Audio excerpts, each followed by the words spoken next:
Hello everybody and welcome back to 7 Days to Die. Today, in this episode, we are going to go into that hotel that's over there.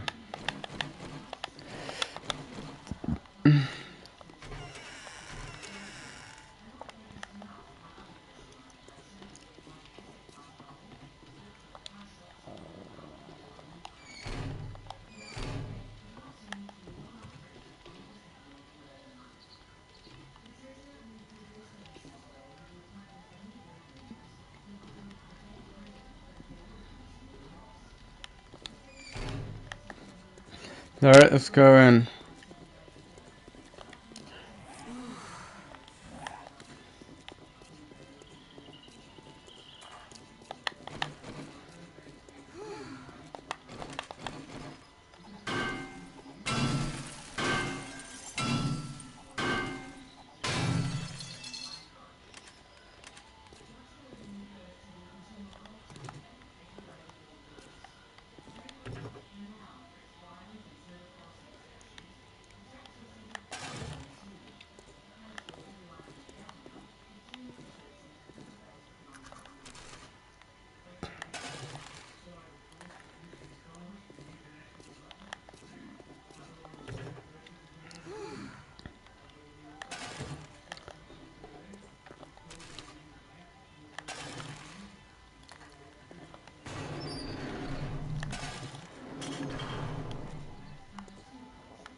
Hmm.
Give us revenge, or you make could write a bad romance.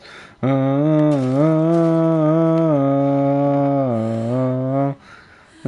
bad romance.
Don't need broken glass.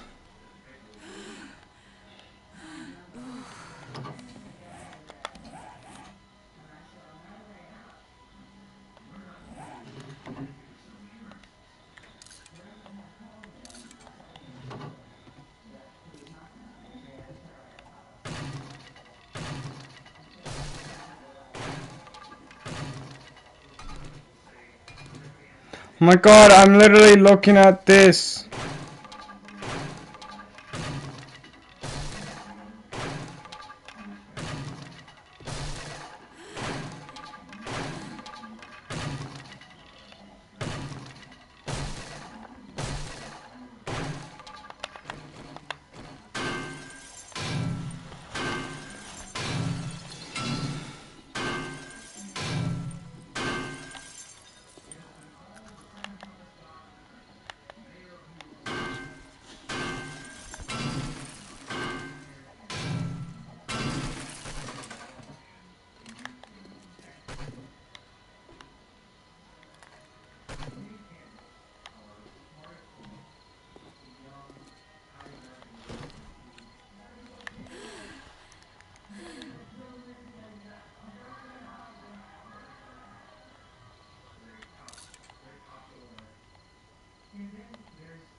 Anything? No.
No.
No.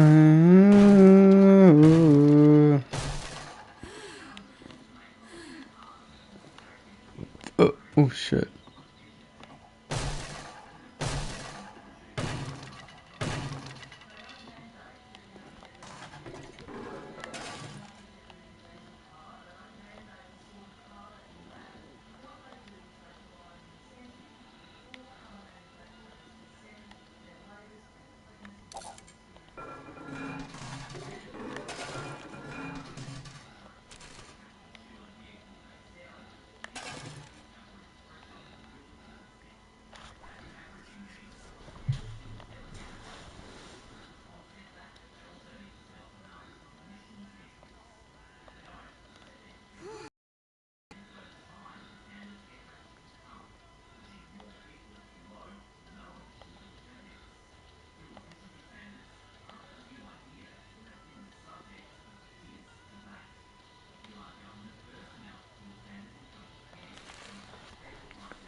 Alright, let's go drop this stuff off.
Somebody could tell me I'm fine, losing my sight, losing my mind. Wish somebody could tell me I'm fine.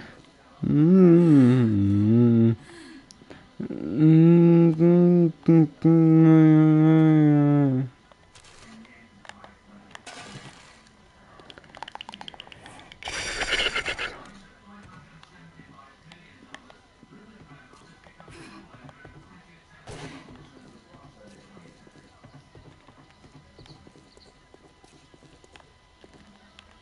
So, losing my mind, wish somebody could tell me I'm fine. Losing my sight, losing my mind, wish somebody could tell me I'm fine. Nothing's alright, nothing, fine.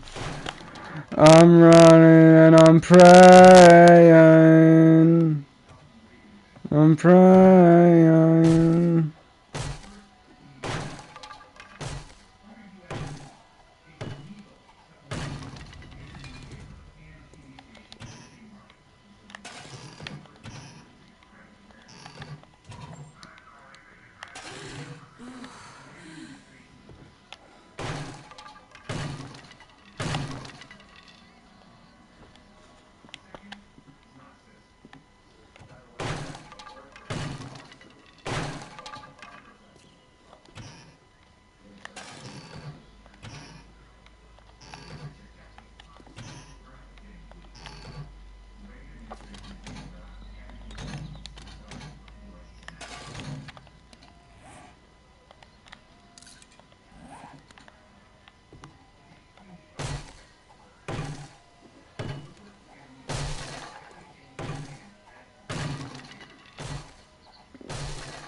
A fucking again, really? I'd lose fucking first so fucking fast, man.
Let me know that I fucked you, bitch. Fuck off, I don't care.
Oh, that's so mean!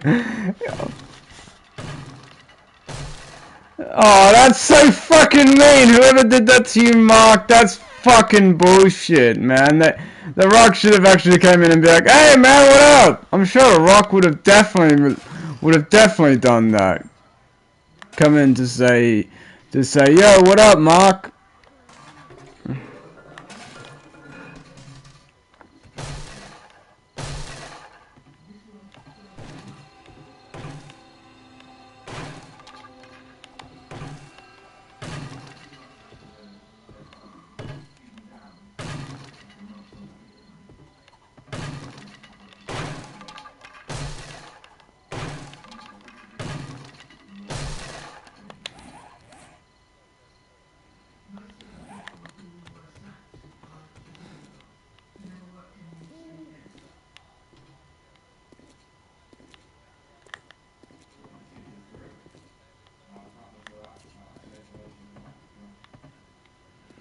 That's fucking bullshit, man.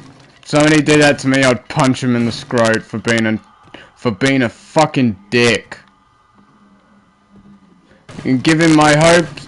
They'd be literally giving my hopes up, man. Like, I'll definitely want to meet The Rock. That'd be awesome, bro. I'd give him a fucking fist bump and say, dude, you are a fucking man. Like, your movies are fucking excellent.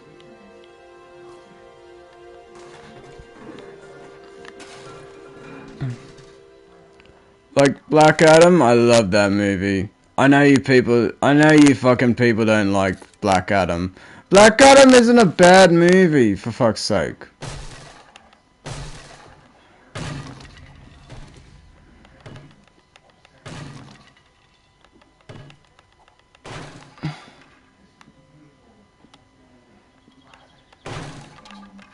And honestly, Skyscraper was the fucking shit. Skyscraper was a fucking excellent movie. Whoever hasn't seen Skyscraper, I highly recommend you watch it.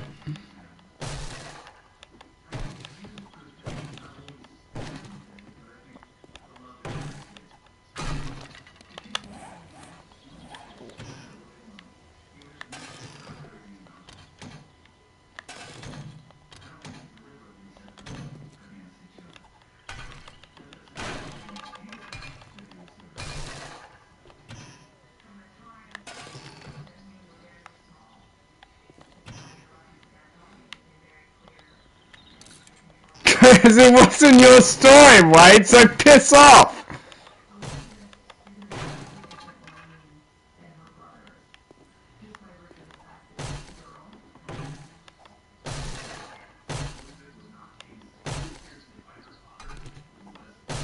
I don't know, I wouldn't know, I'm asleep, so I wouldn't know if I fought.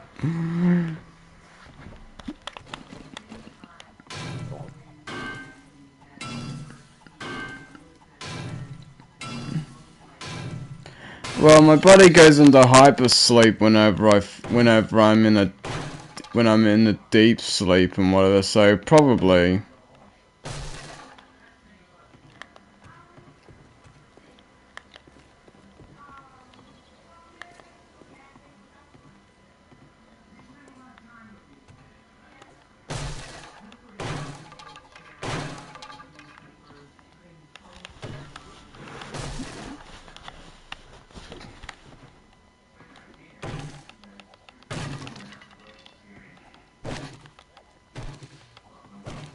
Same. The last time I tried to sleep with pants on, couldn't fucking sleep, so I sleep in my underwear.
Shut the fuck up, Wade! Don't fucking quote Spider-Man! You absolute douchebag! Don't quote Uncle Ben, for fuck's sake, man.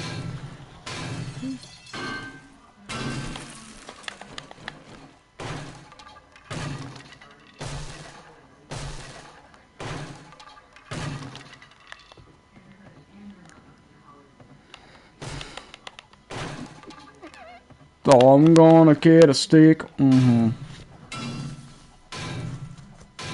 Wait, Cracker Barrel?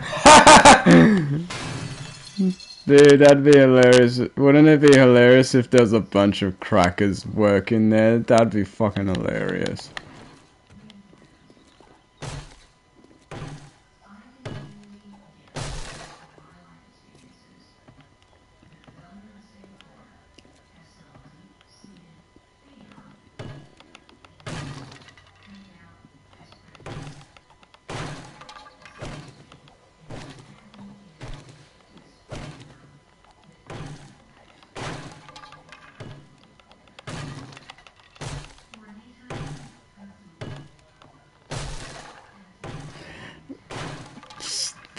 Stop going on diets, Mark. You don't need to go on diets. You're not fucking fat. You only need to go on a diet as if you're unhealthy or fucking overweight.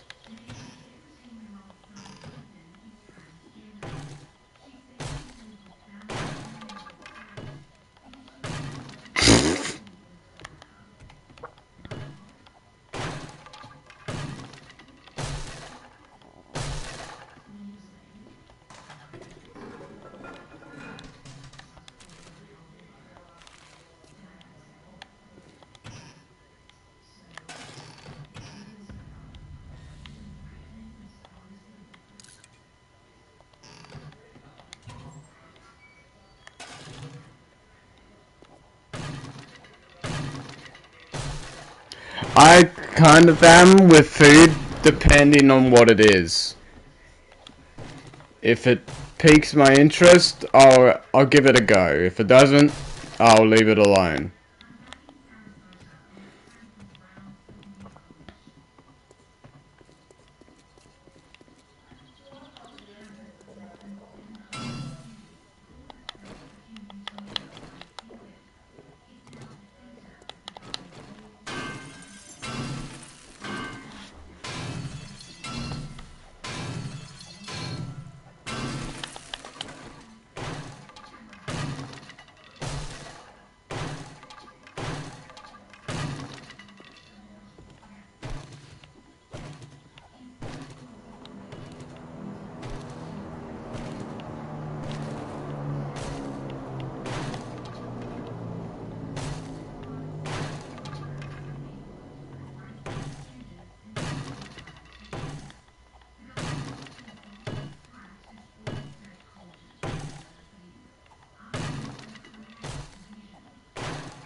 Just get burger, no pun.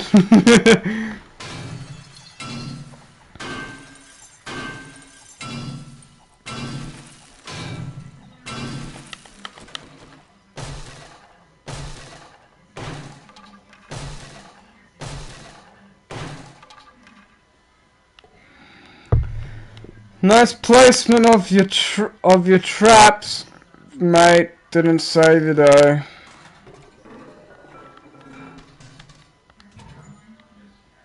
Didn't save you from getting killed and dying.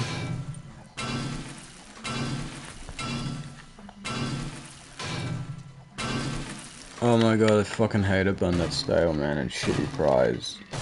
That's why I don't go to fucking KFC.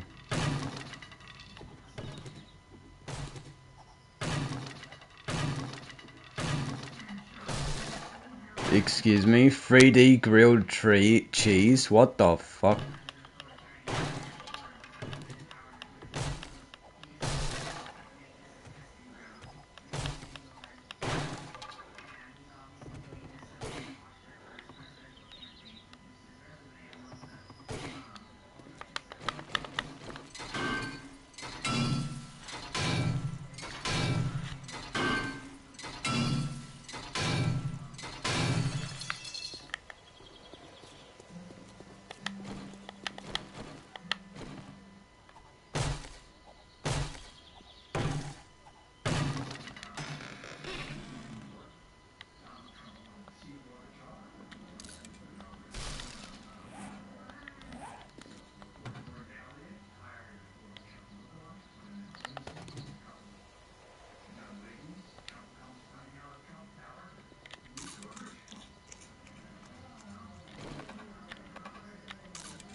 The booger.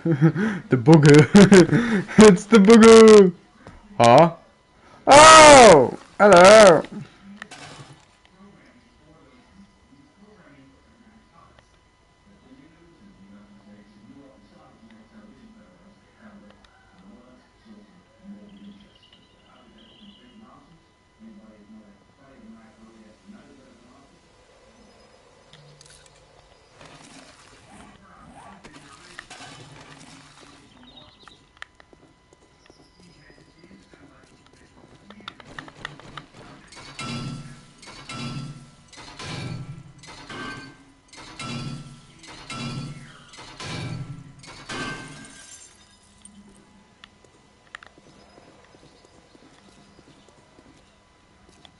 Definitely wouldn't wanna fall there!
You did not lose the war, Wade. You did not lose the war. I mean, you did not win the war at all.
Yes.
No!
Oh, that motherfucker.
That is true.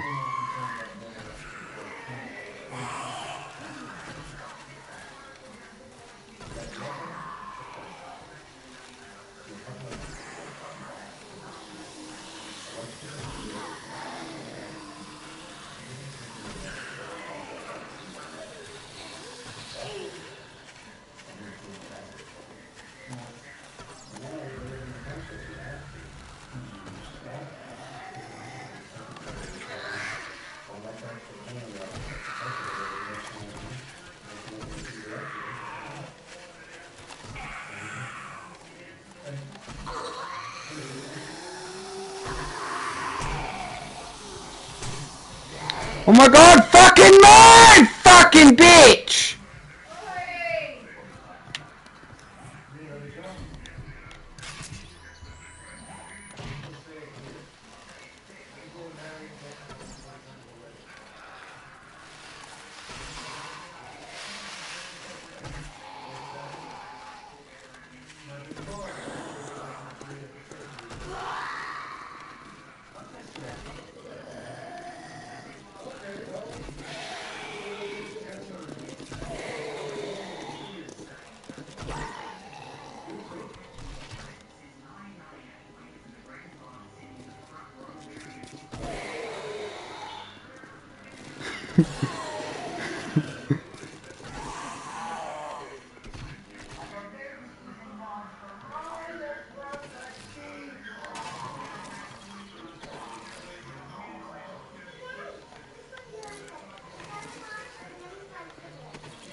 Again with this bitch!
Oh my fucking god, cunt! I only learned one and you fucking miss!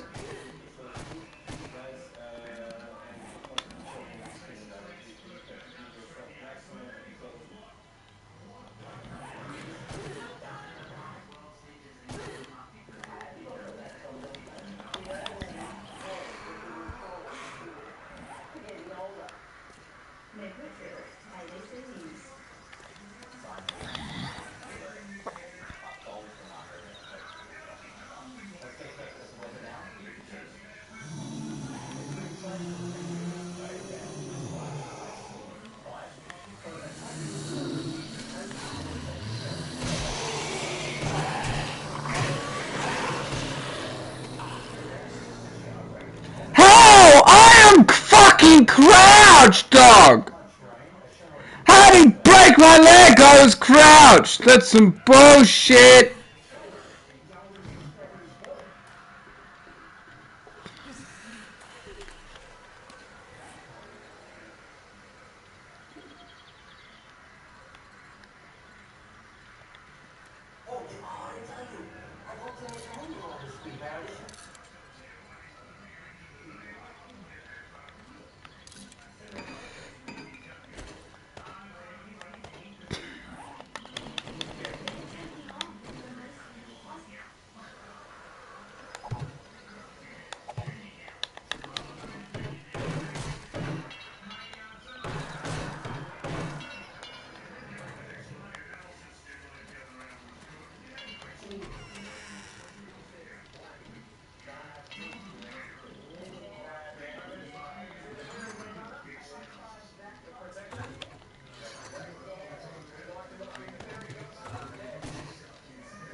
Bitch, can you fuck off, please?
Oh yeah, also destroy the zombie corpses, cause it brings up your heat.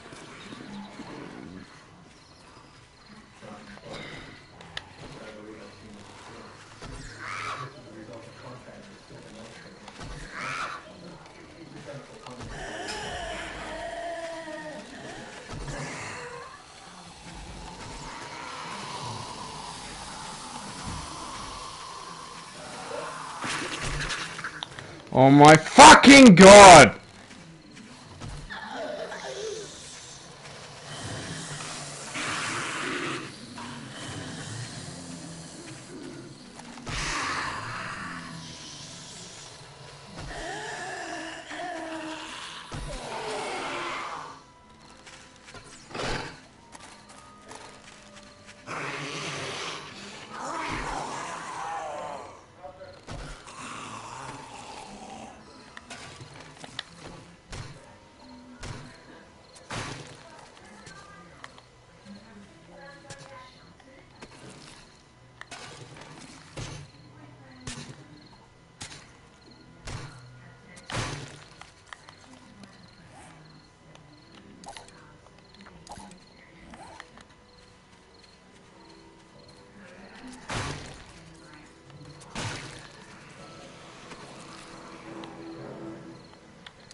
Why is there zombies spawning in? It's not a fucking Horde night!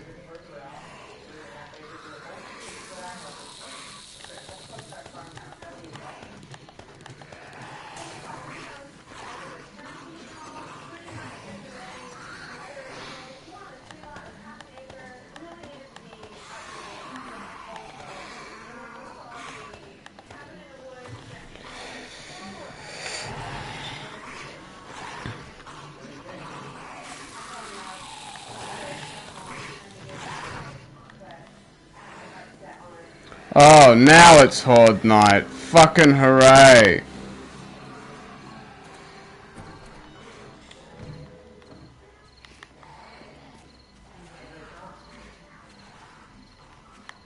So now it makes sense why there's so many zombies spawning in.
True.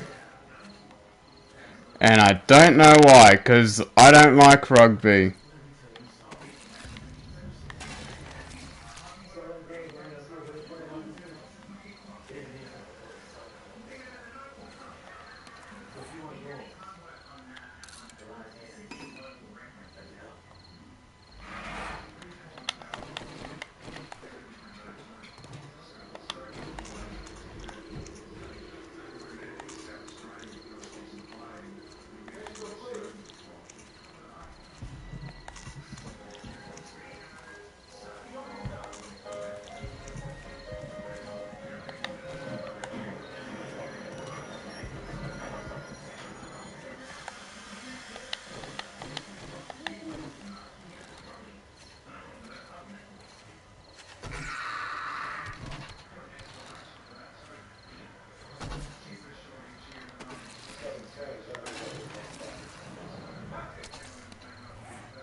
Mm.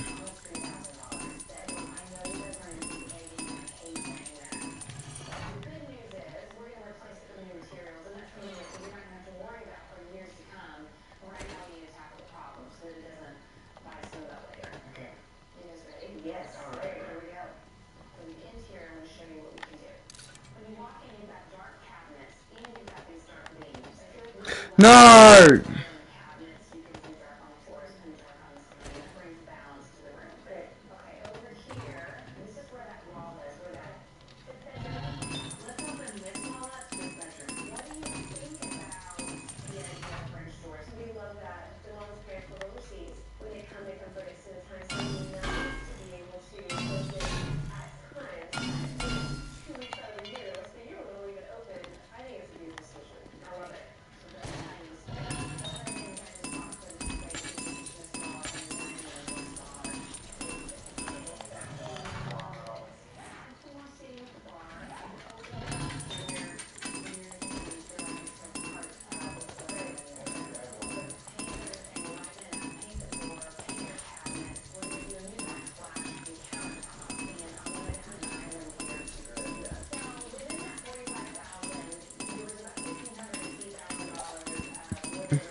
Mm.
Wait, I fucking repaired you! Alright, Horde Knight.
Skype? Fuck Skype.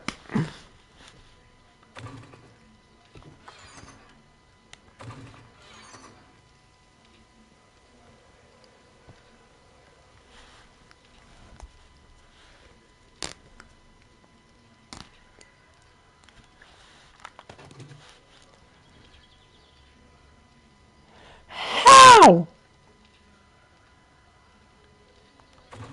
Who the fuck uses Skype? Alright, old people.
Yeah.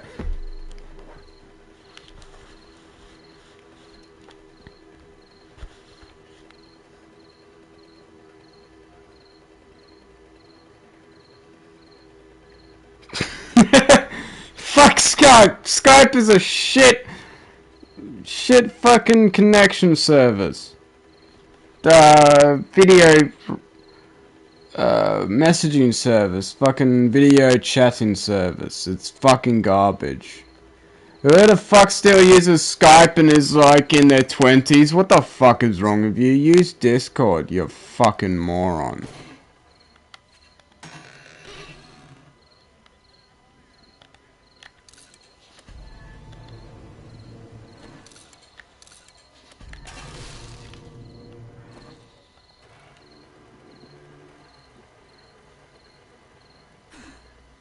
Oh, fuck!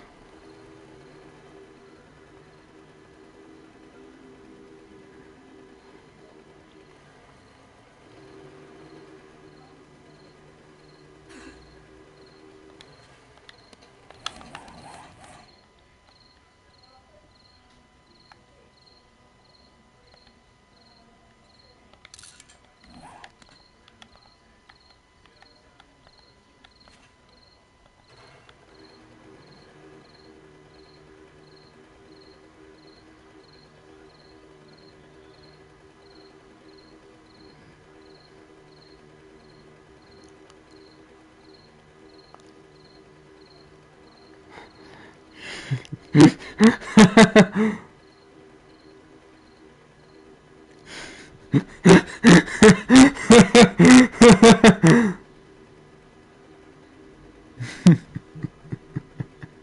just types it over and over again, no spaces.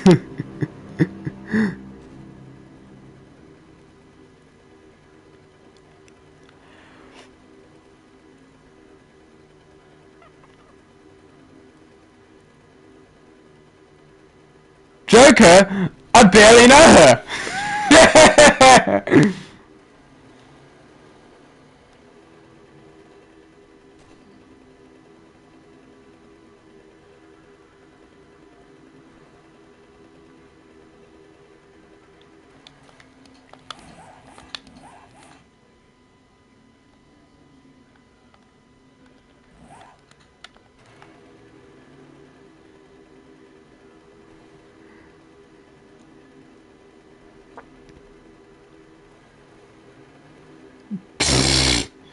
Bob, you're not making sense here, mate.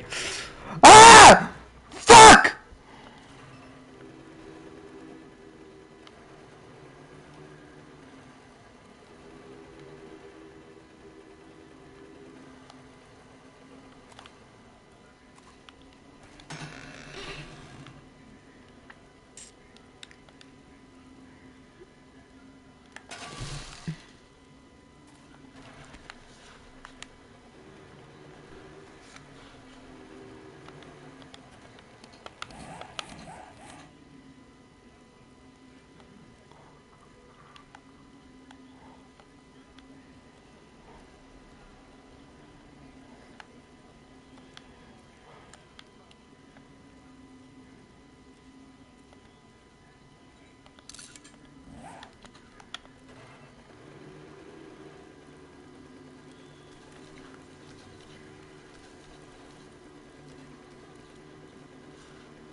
You both joking at hired!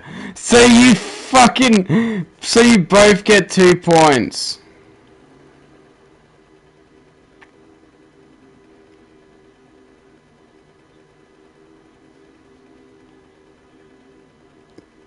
Bobby? Did you just call him Bobby?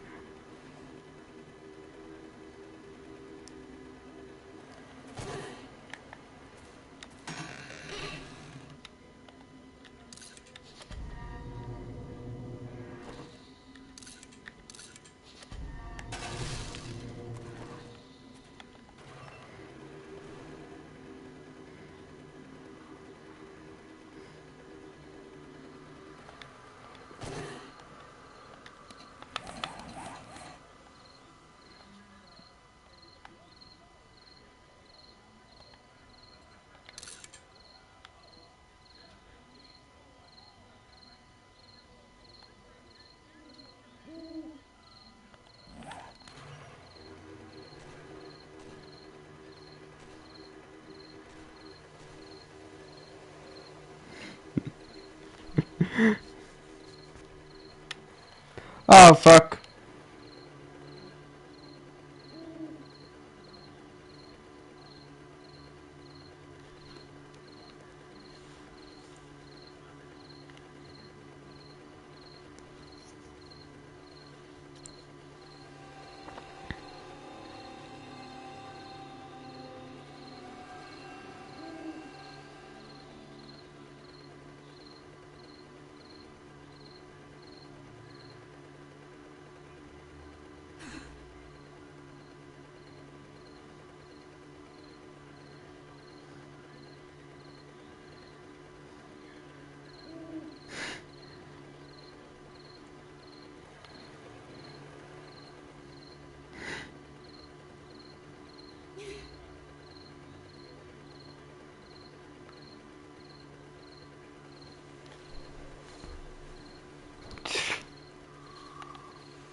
Oh, fucking hell, man.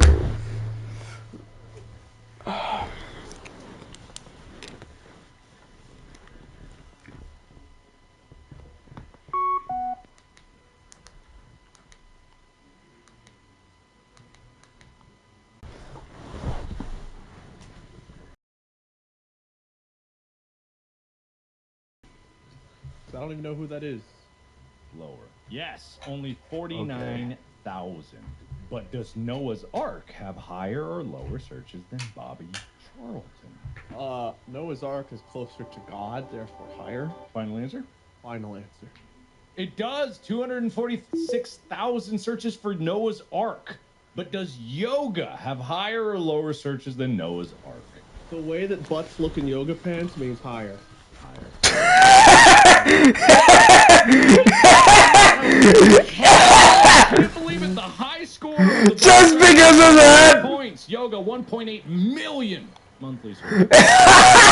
Whatever it is, if Wade was correct. Coffee before and after. That's the one reason people search yoga so much. It's all the easy one. For that those amount of times.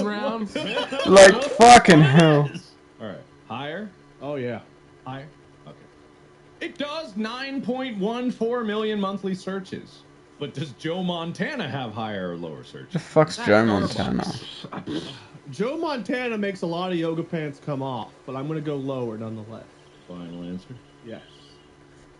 It is Joe. Oh, Montana, Joe only Mont- 165,000 searches. I'm on a streak. What is this? What is this then? This is the dumbest shit ever. Does Friends have higher or lower than Joe Montana? Friends, obviously. I guess it could be any. I don't doubt it. Friends is higher. People Googling That show is Bubba fucking Hole amazing, looking man. to have friends in their life.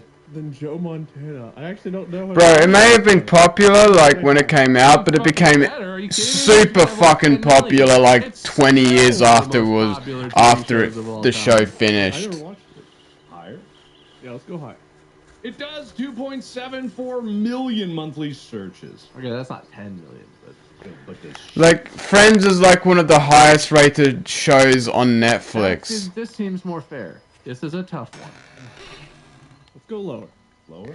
Yeah! Finally! You're right. Land on the baby for How Iron! many points even is this right now? I'm gonna bank some of these points for Oh the my next God. episode. Am I allowed to Let's do that? fucking go! 7 points, but does currency convert? Hell yeah, man!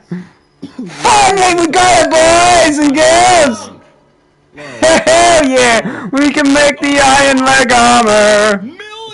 6 million searches. That's because people actually use that as a service on a regular basis. Well, people use dogs on a regular basis too. I'm so sorry I only got 7 in a row. Give me a break. Those were really hard.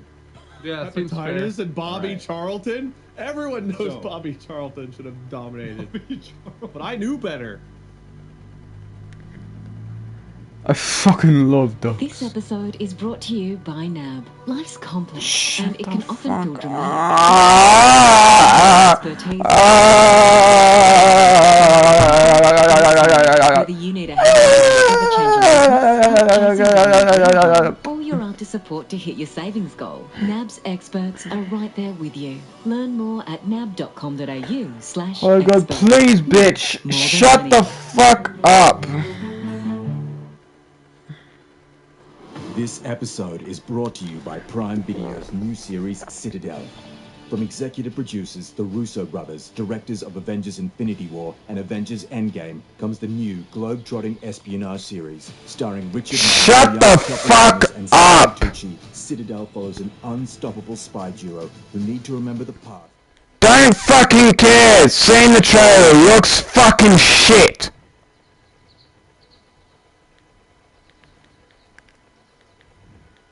Bob, you are now down 12 total points. Okay. A long way to climb back up, but you get a good bonus round here. You're in the God. running. Well, clearly I've excelled at those. Seen the trailer, looks fucking boring. Your card. 4. Higher. Good. That's what I need. Look, man, I'm really trying, man. It's fair. It's fair. It's very fair. I don't know If what it's fair, you're then talking you're not about. trying. I tried to make it fair. I'm trying okay. my best. All right, wait. Your card. Queen. Man, I'm gonna have to try lower here. I don't know. Joker! This is my Joker, is it, baby? Like, You joker. It was a 3. I got 1 point, yes! Bob gets 1 glorious point. Bob, your card. Oh, the comeback! Could this be the time? I have no jokers. Bob, Volkswagen has 5 million monthly searches. Does Curb Your Enthusiasm have higher or lower than Volkswagen? That's an HBO show that's not The Last of Us. Yes, good. Yeah, if only HBO had made other popular shows people might remember the name of. It it's got to be lower, right? Is Curb Your Enthusiasm still airing new episodes, or is it I in? don't think so. I think it was done like 10 years ago. I would go with lower. It's got to be lower than an internationally known and sold brand of car, right? Right? We'll see. Lower. It does. Only 368,000.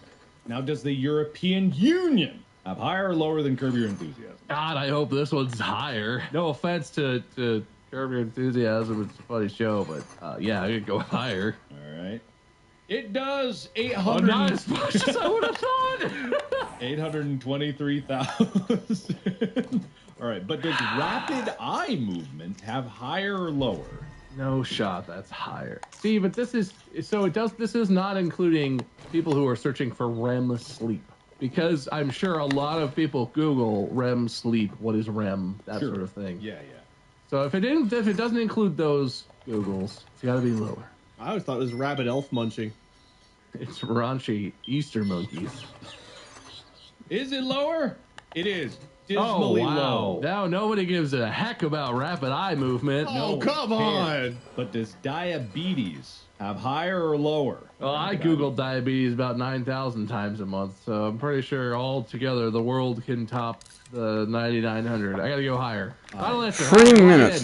Fucking 1.5 Christ. million searches a month for diabetes. Okay, is that four points That's right now, or 4 5 points? points. Alright, I have a rocket launcher, so I'll take that to. I'll go and grab that and then take it to the trader and sell it. It's kind of like a Domino-Z card game, almost type game. It looks fun. I've never played it. By the time They we get have back those here, cool my tables where fucking you can thing dump should all be the built. tiles My in the leg roll armor and it should be automatically, done. like mixes them up and dispenses tiles and stuff. Oh, yeah.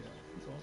There's one of those in Fast and Furious Tokyo Drift, in the lair where Never DK watched hangs out and Tokyo James Drift. Bond, and they talk about drug deals. More than 1.5 million people are definitely searching Didn't for Mahjong. it? because Didn't that's a never very fucking popular interest game me in a at highly all populated region whatsoever. of the world. It's very popular in the Asia Pacific region. I gotta go higher. All right, higher. It does. 5 Yes. million monthly searches. You're up to 5 points. Ooh. But does Jennifer Lawrence have higher or lower searches than Mahjong? Jennifer and popular. Lawrence definitely has higher search. Probably it's cooled off for her specifically since, you know, the whole bow and arrow girl thing died off. What's that called? Mockingjay? Hunger Games?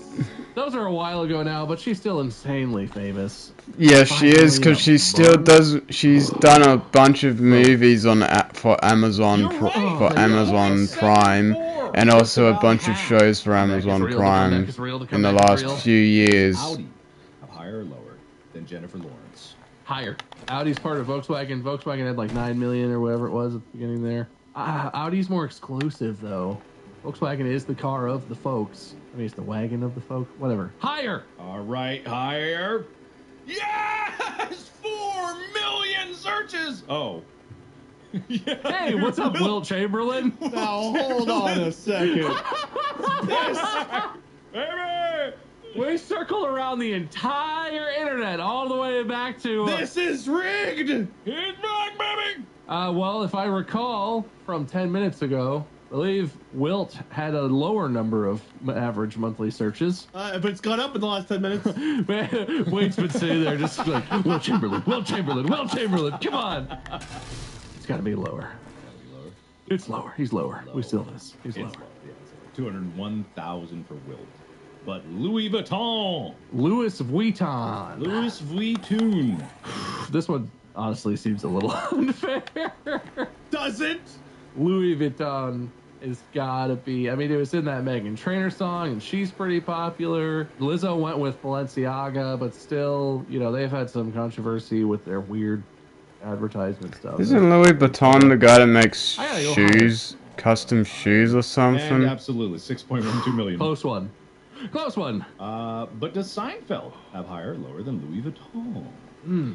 This is another incredibly popular TV show. Highly I doubt would it say because Friends Louis maybe Vuitton has is the more guy. If he's the ubiquitous guy that makes popularity right now those than custom Seinfeld does. He shoes just or had the Friends whatever, reunion and stuff like the last shoes couple that years. look But Jerry like Seinfeld as a absolute person is shit. Also still popular. He's been doing Comedians and Cars Can Well, Kill I for a long honestly time. think they look like absolute shit. Famous. He'll probably have Gotta go more lower. searches Lower than than 6.1 million. Seinfeld. Lower. Locked in.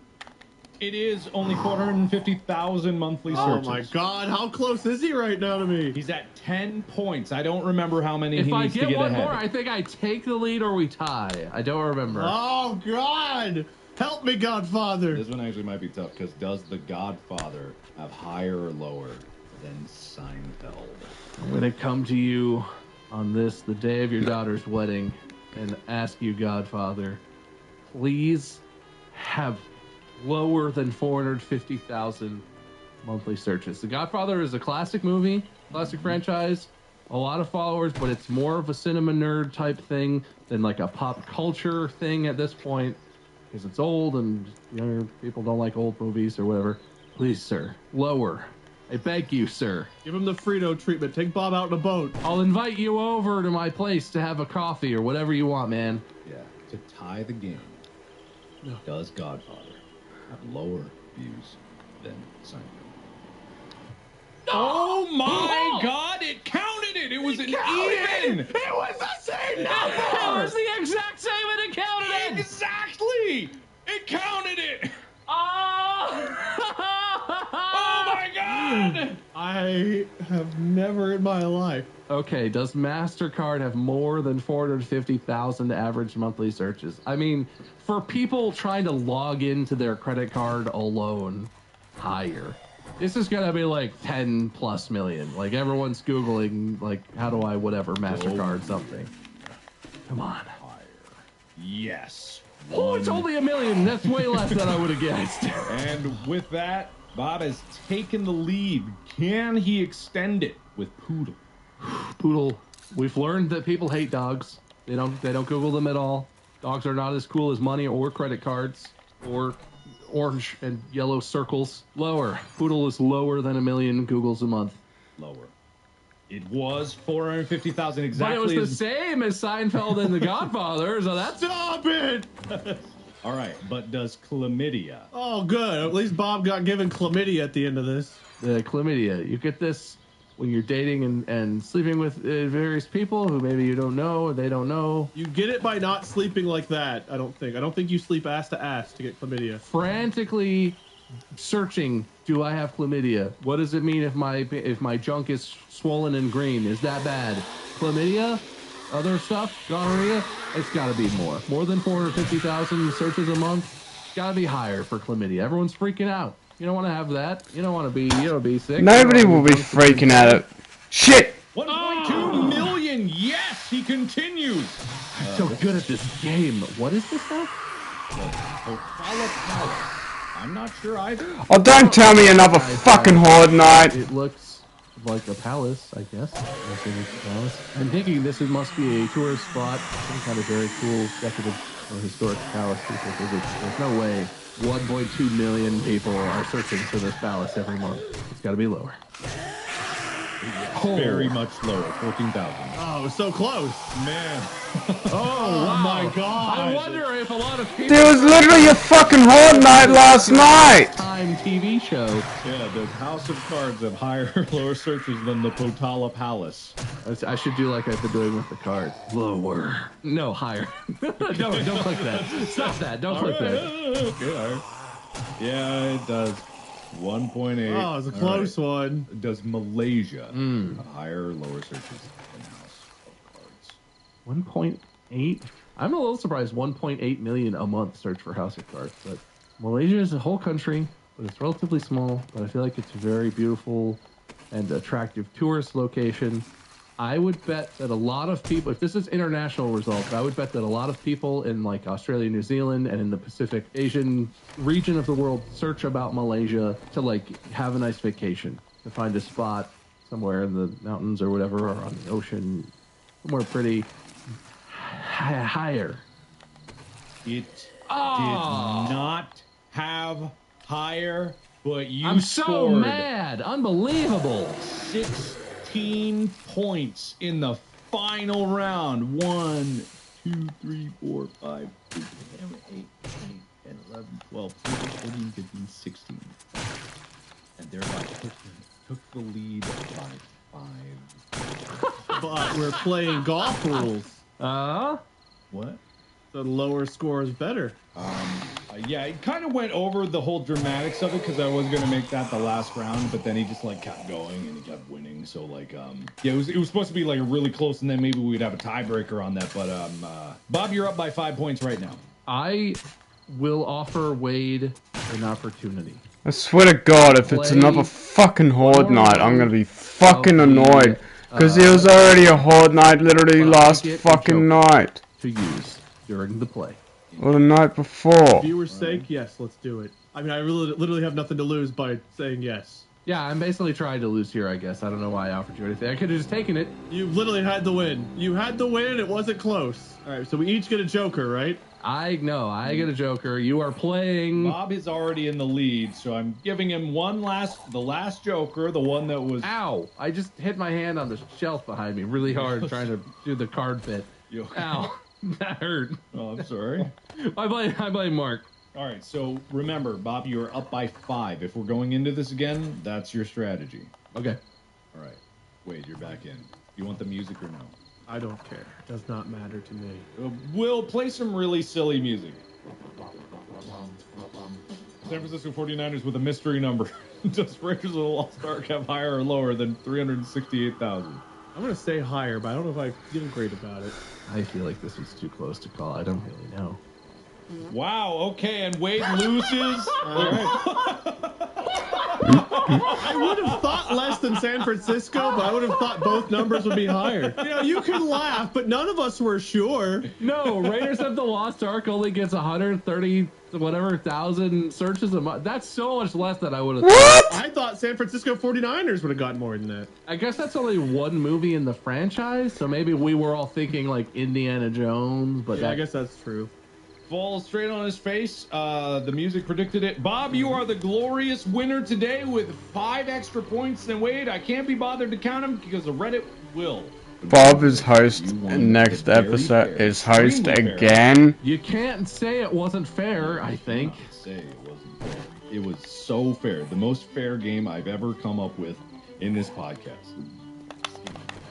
It's true. It's the closest I've had a chance to winning my Mark hosted one yet. I think you injured Mark. All right. But Bob, you win. Do you have a winner's speech? Oh, it feels good to win. I do it so often. Sometimes you take it for granted because it just happens every day, every time we record. I always win. But today I'm remembering that not everyone gets to do that, right, Wade? Ow. Sometimes it hurts. Sometimes existence is pain. Sometimes you just don't have it in you to guess randomly. I literally have COVID. I'm here participating with COVID. Here he goes again. Wow, he never shuts up Oh, about it. God. He's sick for weeks and weeks and weeks, and he never lets it go, huh? Never gonna live this one down. Hey, if you want everyone to have COVID so bad, you should have come over here and coughed on me. Well, if that's what you want. And I win. Speech over. Speech over. Wade, do you want a loser speech? Thanks for a fair game. You're welcome. You're welcome, buddy. I'm sure Bob is going to come up with a fair whatever when we get back around, and we definitely didn't make a handshake deal to ensure that you never won again. Yeah, good job stacking the deck, Mark. I need to do it. That's what I do. No one even looked at the shovel. I'll take my 2 jokers and my 3 attempts at the whatever, the aces, versus Bob's like 900 and 900. It's fine. I think I did the aces 4 times. Well, I earned a total of 2 points between 3 of them. So it's not exactly a big advantage. It was there. really low scoring in the initial phases of the bonus round. It really was. Yeah, it was. The last 2. I got like 7. I was like, this is insurmountable. Thank you so much for participating in this game. Thank you, everybody, so much for listening. If you were watching on Spotify, you got to see our pretty faces and the see me hold up cards. What a radical difference from what it was before, but I also said it out loud, so anyone listening with their ears could also have heard it. Well, we probably forgot to say the numbers at least once, so you should watch the video or you don't get that information. Thank you, boys, for joining me. You can find Bob at MyScrim all over the internet. That's MUYSKRM. I realize probably saying that out loud, some people might listen to it. No! Fuck off! So, wait, is that sarcasm? What? That's not what I meant, man. I just realized that saying it out loud, people may not know what it's spelled like. Only took 100 episodes to figure it out. I'm gonna deduct a win from your total wins. I'm still host. Yes, now I fucking come across a bear. Better than that. And you can find Wade at stinkypoobutt at youtube.net. I wish. Open up Netscape Navigator and get over there. Anyway, Lord Minion 777. Please follow the podcast. Otherwise, when will you ever know when we're doing these now 2 a week? Because we are. Did you know that? You would if you followed. Yeah. Yeah. Yeah. Follow. Yeah. Yeah. All right. That's it. Podcast out.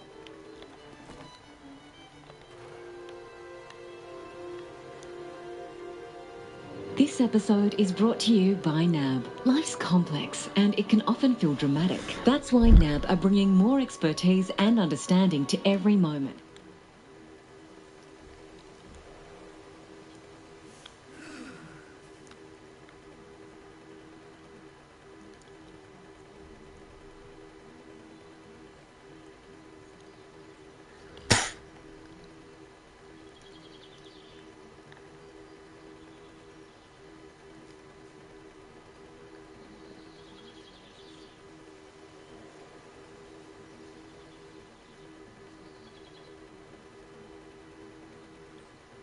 April 28th, that's when Jedi Survivor is released. And yes, I am going to play it. And I'm going to stream it.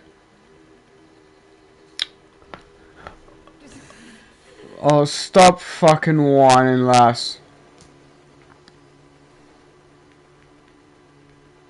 And welcome to Distractable. This week... Oh, fuck me! Road! This is why you don't look at your phone while you're driving. Cinnamon Crunchy Wade tricks the lads into making his own sign and gives sagacity via Twizzlers. Bob still hates his fridge, freezes boob milk, and rejects new ideas. From hot yoga to percussive double fisting. Yes, it's time for Just Relax. Now sit back and prepare to be distracted and enjoy the show. Hello and welcome back for another episode of Distractable. That's right, we're here and you're here, and that means it's time for this to happen. Anyway, my name is Bob. I'll be your host for this week, obviously. And as always, I'm joined by Mark and Wade, who will be my competitors for this week. If you've never seen this before, all three of us are technically hosts, but whoever won the last episode because of points Is the main host. is the host, or the most host, and the other two are really more like ghost hosts. And they compete in this episode to see who will get to host the next episode. So yeah, obviously, that's how it works. And if you didn't know that, where have you been? Because we've been doing this for a while. Anyway, hey, Mark, Wade, what's up? Not much. Yeah, I'm glad we got the ostracization of new viewers and listeners out of the way. We don't want anyone new in here. Get out. Turn around and leave. You already missed it. You missed. It's over. The best days of Distractable are way behind us. We got nothing good coming. We peaked at hair. It's still good. It's still good, right? The AC kicked on just in time. See, this is what the quality's going to be like. It's just really you. You should abandon all hope. I'm feeling much better. Oh yeah, you were sick. Very sick. Theoretically. Says you. I need to rebald. You can see the fuzzles coming in because I've had to be isolated. We didn't say anything about that. Do you actually have hair? Are you a fake bald? I'm like Cinnamon Toast Crunch. How? Expound. The taste you can see. You can see the flavor. Taste me, I don't want to taste it. please. I don't want to taste it. Think about the views. Unless it's for points, I'm not going to do it. When I'm host, just you wait. Aw, babe. I like your little fuzzles on your head. It's Thank the you. taste I can see. It is. Yum. No points for that, though, because that's not a taste I want to see. I don't know if I've told you guys, I have a baby. Have I talked much about him and how he never sleeps? You've mentioned that thing once or twice. So does it have a name? Nah, well, you know what I've learned about babies is they do not know how to get a goddamn tell. Tell you what. Amen, brother. I'm sure everyone already in the subreddit is like, here's all the tips about sleeping. Did you put him in a bed? We looked up about how babies sleep. We tried that stuff. doesn't work on him. All right, beds don't work on babies. Got that. Duly noted. What about like a whiskey or something? Isn't that supposed to help? This is just an old man tale. Old husband's tales, yeah. Maybe it's stay home bed. Maybe it's a modern thing. Maybe it is something. Sounds like stuff is going pretty good for you guys. You got any stressors? Anything stressing you out? Yeah, movie busy, movie tough. You know, I know it's very much like me, you know, like Wade complaining about COVID with me talking about this movie all the time, but I just gotta say, you know, I don't think those are the same, actually. I feel like you pursuing a life's passion and me bedridden with COVID are two different things to compare and complain about. I'm not judging you for your passions. Look, whatever you want to do.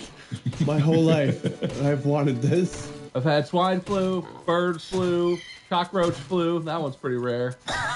I got COVID now. That was probably Omicron. I gotta get the other variants. He's gonna collect the Infinity Stones of My variants. bucket list is just getting all the disease. I want to be the Ash Ketchum of illness. Ash is out. Ash just, what happened? What are you talking about? Pokemon. Didn't Ash like retire or something? Is no longer appearing in the series or whatever. There's a new main character for the first time. His name's like Bash Fletchum. Go get 'ems. Gotta get some all. You know. Stevie Get 'em All. He's gotta get 'em all. It's his name. It's Stony Kidnaps. Gotta kidnap them all. he no longer catches them in the wild. He catches them in people's houses. Whippy Abductor. He whips the Pokeballs and abducts those poor animals. And what about you, Wade? Any stresses? Sounds like Mark's pretty stressed out. There's some serious real life stuff, not like COVID. What's going on with you? Nothing. I've been locked in my house for like 2 weeks since we got back.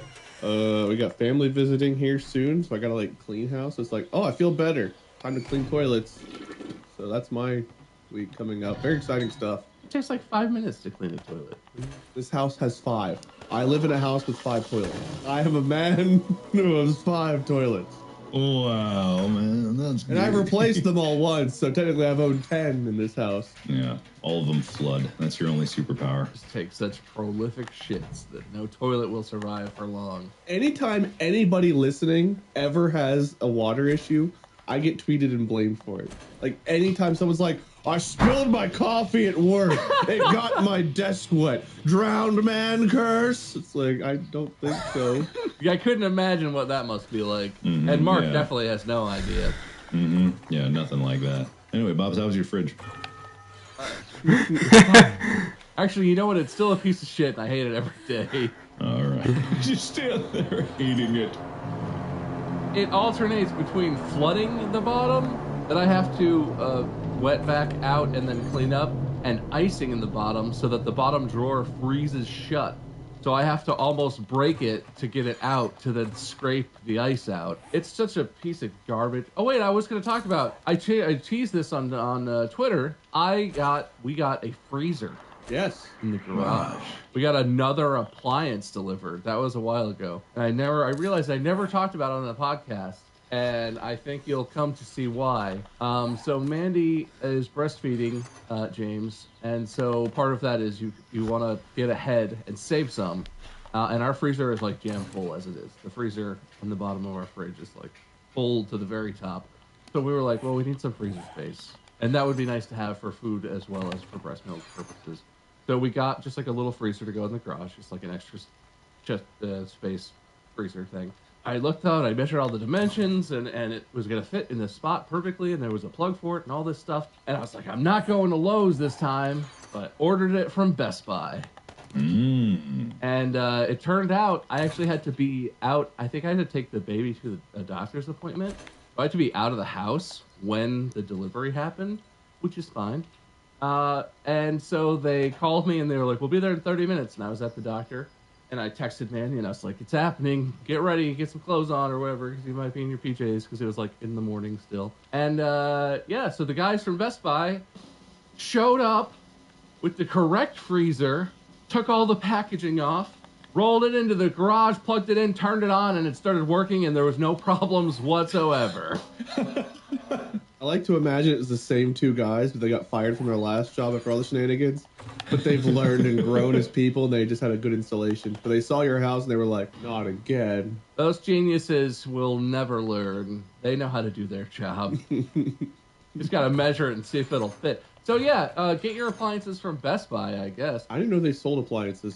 They do. They partner. They like acquired a company or something. So technically, it's called like Pacific something appliances or something like that. But it's part of Best Buy. You buy. Yeah, there's always a whole section in Best Buy that we all cognitively ignore. Yeah. And we never go over to that dark side where the shadows touch. Beyond the DVDs and CDs, there is a section where they have Dyson vacuums and refrigerators. It's like the Beyond of Bed Bath & Beyond, but it's just like the Best Buy. I don't know what would come up for Best Buy. What would be the secret name of the dark forbidden zone of Best Buy? Great purchase. Excellent procurement. It's the Stony Grabsum of Best Buy. I love that. I'm assuming there would still be a lawsuit about that, but I love the idea of someone just be like, Best Buy, huh? Exceptional requirement. You can't say that's the same. It's different. Acquisition. Whatever. Call me if you're trying to make that decision. But anyway, the freezer thing was a total lie because I wasn't an idiot. I didn't bother to go to Lowe's. Alrighty then. I feel like that's a little slanderous of Lowe's. I don't think Lowe's is to blame. It's whoever they hired, right? They hired them. They could hire anyone they want. Well, technically, you hired them too. People who know how to deliver a fridge, people who don't know how to deliver a fridge. The options are endless. People who recognize that a bush is a physical object and not just a ghostly manifestation or a projected hologram that you could walk right through without any consequence. All varieties of people could deliver appliances for Lowe's. They made their choices. I hope we don't have to cross that bridge where Lowe's is like, man, we want to sponsor this podcast. There's no dark, deep secrets lurking in the midst of these episodes, right? Hey, man. Right? Yeah, okay. I could bury the hatchet. Unless they don't try and send me any more fridges. Yeah, that's the sponsorship. They don't pay us. They just send us a fridge. Wait, what was your stressor? Your toilets? No, your family's coming and you have to clean 5 toilets. Well, getting over... I don't know. You made me... It's like, well, I've just been in my house. To be on a podcast. I'm sorry. I didn't get to live a very interesting life. I should have tried harder last week. You can make stuff up. I don't know. Oh, yeah, the Fire Nation attacked, so I'm over here trying to waterbend to hold off the horrible invasion. Look, man, I don't mean to like harp on you for not living an exciting life, but like, did you see a movie? Did you get out of the house? Did you go see the sun? I can't get out of the house. Yeah. I've been isolated. But you can do stuff in your house. I watched the latest episode of The Mandalorian. That's good. Did you work on anything cool? I put pepper on my food that I had delivered. That's about the most effort I've put into anything in the last 2 weeks. That's big for you, man. That's big. I'm not trying to call you. No, it's fine. It's fine. That's perfectly fine. So we all Let's go have sell these rocket various launchers. types and levels. And you know what? Life is hard. I did do one thing. You guys remember? You guys know Dan the Piano Man from our tour. Music is Code. Shout out to his Twitch channel and everything. Music is Code. I went to his stream and he's like, "Oh, hey Wade, you have any requests?" And I was like, "What's the?" He was playing like saxophone and piano. I was like, "I didn't know you could play saxophone." He's like, "Yeah, we want to make a request." And I was like, "What would be the worst song to ask? Like, what would be the hardest thing to ask you to play?" Just do "Careless Whisper," the George Michael song with like the saxophone section. I was like, "Yeah, he can't play that." But then he played it, and he did really well. So I stole a clip of him playing it, and then I took a clip from The Last of Us where Ellie tells Joel, "That doesn't suck," and I put it on his clip, and I edited it in Premiere Pro, and I sent it to him. And that's the first thing I've edited in like 6 years. Is that what you were editing when you were like, "God, I can't remember how to do this. This is It hard." took me about an hour and a half to figure out how to crop, move, and resize. Yeah. Oh, man. Look, it's been a while, okay? I had to put the training wheels back on. I'm glad it was something so important. At least you put in the effort. I've also got to point out Premiere Pro is vastly different now than it was in 2016. That is true, I suppose. That is true. Yeah, so I had to relearn how it's all laid out and how you do things. It took a minute. No, I get that 6 years away, but it's like it is a marvel to me that you, a content creator, have not touched an editing program in 6 years, which just to me just blows my mind. But I know that's more commonplace nowadays than it has been in the past. You'll see people that start like channels and sooner than ever they turn to like hiring editors, which is nothing wrong with that. I have 3 editors, you know, there's Lixian, Marcus, and Rachel, and they all work in conjunction to help make my videos and the stupid stuff I give them into better stuff. But I still edit like on a very regular basis. I'm always like opening Premiere and closing it and doing random stuff and editing an entire TV show that But that's a whole nother story. I like how you start off like nice and coherent, but like as you get upset thinking, you like.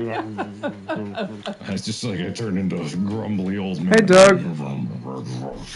Dana's been editing my stuff for like 8 years now, which is wild to think about. Because like it still feels like I edited so many of my videos. I'm like, man, she's only been editing me for a little while, and it's like, no, it's been like 3/4 of my career she's been editing now, which is wild to think about. Good God. But I never liked editing, and I was always bad at it. And I was never good at thumbnails, never always bad at it. So I'm very glad to hand that off. I'm not good at many things other than talking and being witty. But you get better at it. I will say I got a lot better, and I got more better at Photoshop than I did at Fluent. It's hard because I compare myself directly to you, Mark. No amount of practice would make up for the creative skill gap between where I am and where you are. Because I always am like, I'll make this thumbnail. The game has this character and and then I look at your thumbnails and stuff that you've done, and I'm like, oh, my ideas are bad, aren't they? No, I go easy on some of my thumbnails. Definitely, it's just like I know a few tricks. That's all I've ever learned.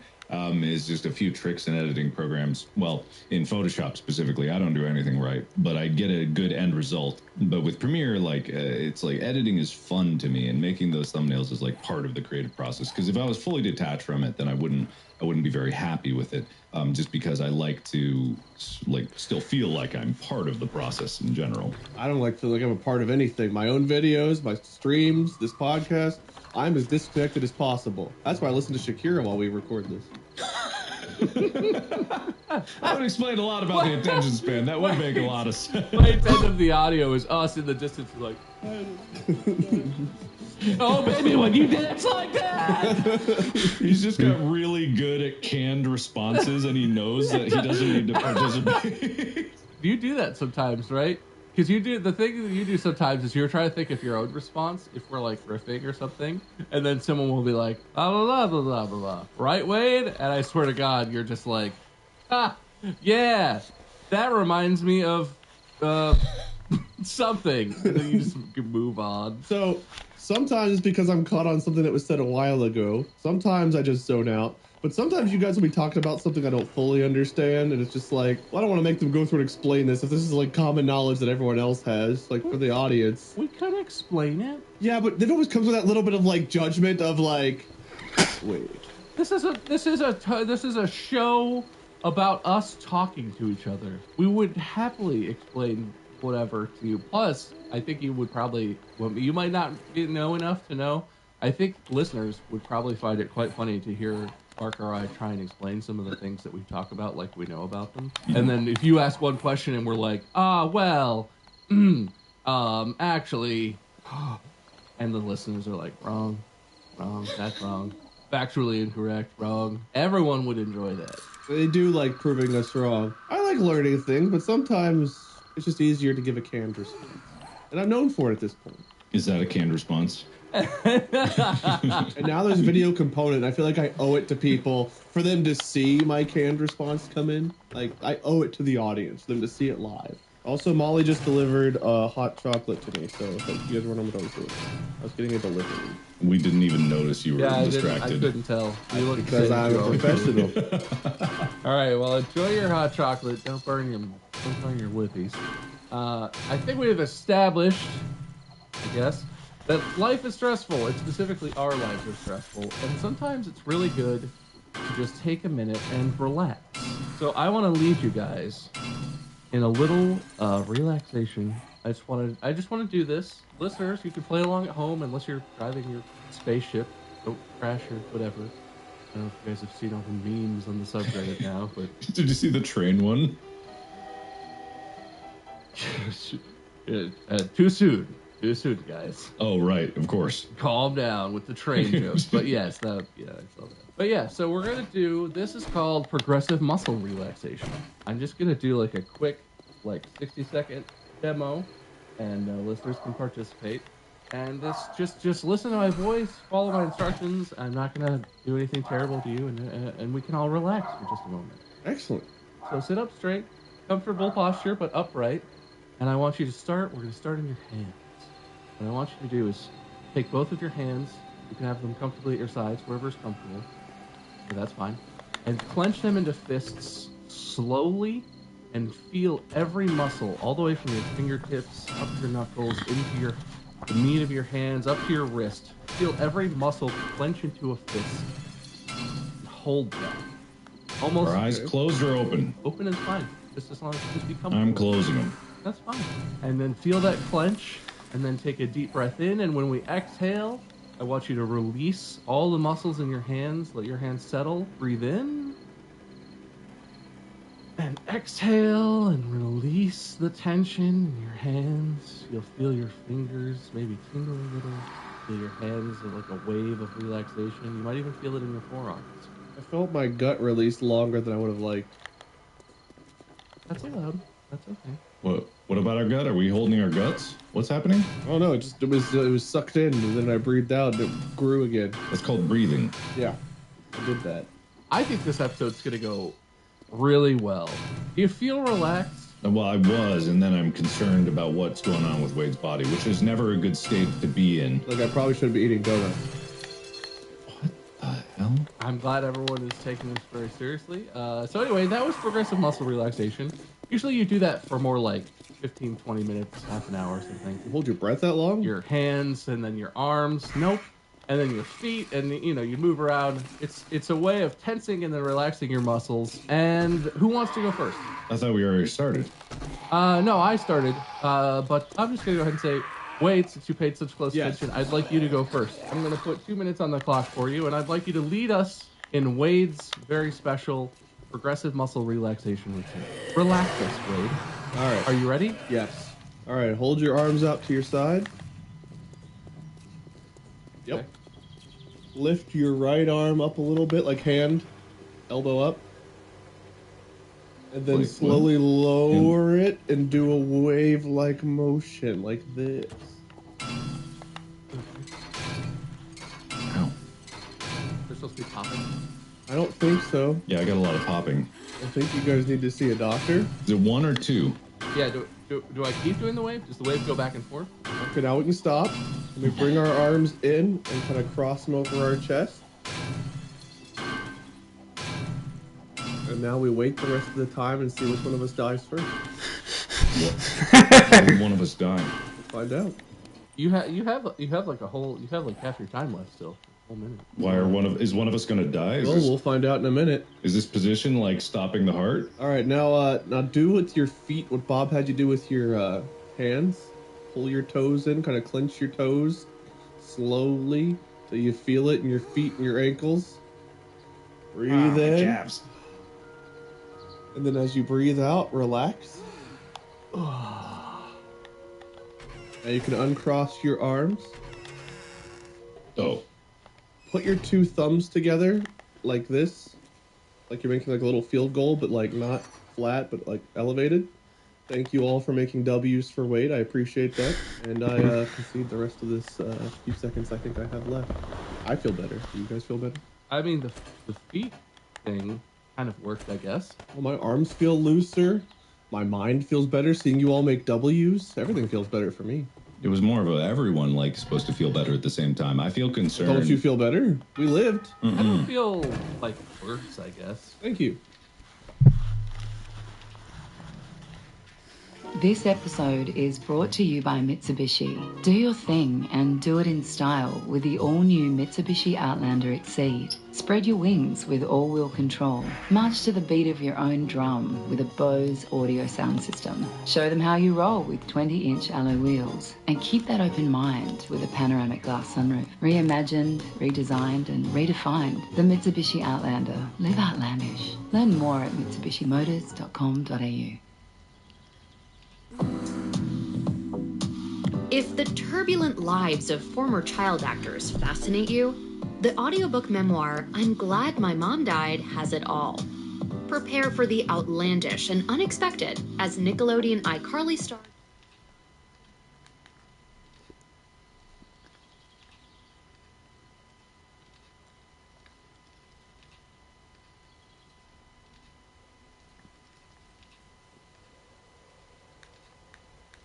All right, Mark, it's your turn. Well, I gotta get over this lingering sense of doom hanging over my shoulder. Use your process to help yourself relax. Just have a donut. I don't have a donut. Can I have a donut? Wait, you have to participate and take it seriously, okay? We Yeah, need you to gotta take it test that. Oh, I'm seriously. serious. We gotta see how effective it is. Mark and I did yours. You gotta do Mark. Okay. Okay. All right, Mark. Go. So, it all centers on the breath. We don't realize how much stress we carry in our shoulders. So, as you deeply breathe in, feel your shoulders rise up, and then breathe out and drop your shoulders down, low as they can go. Down, down, down. Now we're going to do that again. And out. Down, lower, lower, lower, lower, lower, lower. Keep your head up high, though. Keep your head up high, and your shoulders are going down. Your shoulders are going down, lower. Let them dangle. Okay, back straight, head up high, breathe in. And then down and out and down and down. Keep going down and down and down. Let those shoulders drop and fall out of your sockets as if gravity is just held in. Your arms, you couldn't lift them even if you tried. And again. And out. Now, you're in this position where your arms are as low as they can go. Now, what you're going to try to do with your head up and your back straight and your arms as down as low as they can go, if you're seated, bring your hands, cup them in your lap so that your forearms are resting, but your shoulders are still as low as they can be. Now, feel the breath as you come in. Breathe. And breathe out and try to keep it low, but just let go of any tightness holding it there. Your arms are supported by your lap, just letting your forearms take the weight of your shoulders. Keep your back straight, but don't force it. Everything is connected and stable. In again. And out. And just feel as you breathe out, every muscle relaxes and those shoulders that were tensed, now they're just letting go. If your hands slide forward on your lap, that's fine. And time. Oh, that's good. You were so into it, you didn't even care. That was really good, man. okay, good. Do you feel relaxed? I would take a nap. Yeah. Oh, wait, yeah. You know what? That's a danger of this episode. Wake up, Wade! Okay. All right, now everyone scream and really get really tense for a minute. Okay, we got to re-tense every time. I remember the schedule and how much we have to do tomorrow. Breathe in and then panic about all the things that are due tomorrow and all the expectations that weigh heavy on your soul and all the people that are relying on you, but you haven't started the project yet, and they're just like, they're waiting for you and they think that you're going to do it, but you confidently told them that you were all doing it and you were so well progressed already in the project, but you didn't even start yet, and as soon as you get home, you drop and curl up into a fetal position at all the panic and all the things that weighing down on you, and you ask yourself, why can't I just do it? Why do I have to lie to them? If I told them that I needed help, they would just give me help, but I don't. Why? That works. Okay, cool. I somehow feel more tense than when we started this. That was good. But then we can relax again. That's good. That's good. That'll be useful. That'll be helpful for you guys. I gotta say that was a good warm up. Different approaches, different focuses. If I'm judging based on which one made me feel most relaxed, myself, which I'm not. Mark did an excellent job, but Wade's created a lot of relaxation. It was just all focused on Wade, so that's a tough call. I feel like Mark takes that. Yes. Yeah, that's right. Okay. But you've got time. You can expound on your theories, Wade. You can do a lot Wait, do you more. feel tense? You could do a lot more to relax yourself, and I believe in you. Are the doubts creeping in? Maybe this whole episode is rigged. Maybe we weren't joking about like never letting you in again, and maybe it was all. It's not called the fairest episode ever, so who knows how fair it will be. But anyway, yeah, that's kind of the direction I want to go with today's episode. I have some other techniques, and we will get to them. And some of them might be more difficult for you to improvise on the fly than that one was. Do any involve boats? I mean, they could, but also they're going to happen here at our desks. So there's a limit to the boat level of boatness. All right. That's whatever. But before we get into more activities, I guess I was curious. Do you guys have any of these sort of relaxation techniques that you currently employ? I do progressive muscle relaxation. There's an app that I use where there are like led meditation type things, and this is one of the ones I like because it helps me relax and like get relaxed to sleep specifically because it relaxes all of my muscles and my body. You guys do any relaxation stuff? Meditate or anything? Don't. I haven't done it in a bit, but you know, hot yoga I do. is the one thing I that comes to meditate. mind. And that's interesting, Whenever I'm like, in fucking- relating whenever to, I'm frustrated. progressive muscle relaxation, because the whole thing is torture all the way through. So it's like a workout in a 110-degree room, and you're just like sweating your ass off. You're dying in there. You're hoping like, when is it gonna end? When is it gonna end? And then when they finally tell you to go into corpse mode, and you lay on the ground and you can finally just sit there and you don't have to do any more poses. By comparison to what you just endured, it is so relaxing. The contrast, I almost cry every time because I'm like, thank God that's over. I've always wondered if that's how hot yoga was, and I think we've talked about that before. Cause you Mhm. did this before. It is how it is. Yes, that's exactly how it It is. sounds like it would be that unpleasant, and I guess I'm not a strong enough person, but every time I think about it, I'm like, why would you want to do that? And it's like you're saying, I guess, for the comparative relief of once you've done it.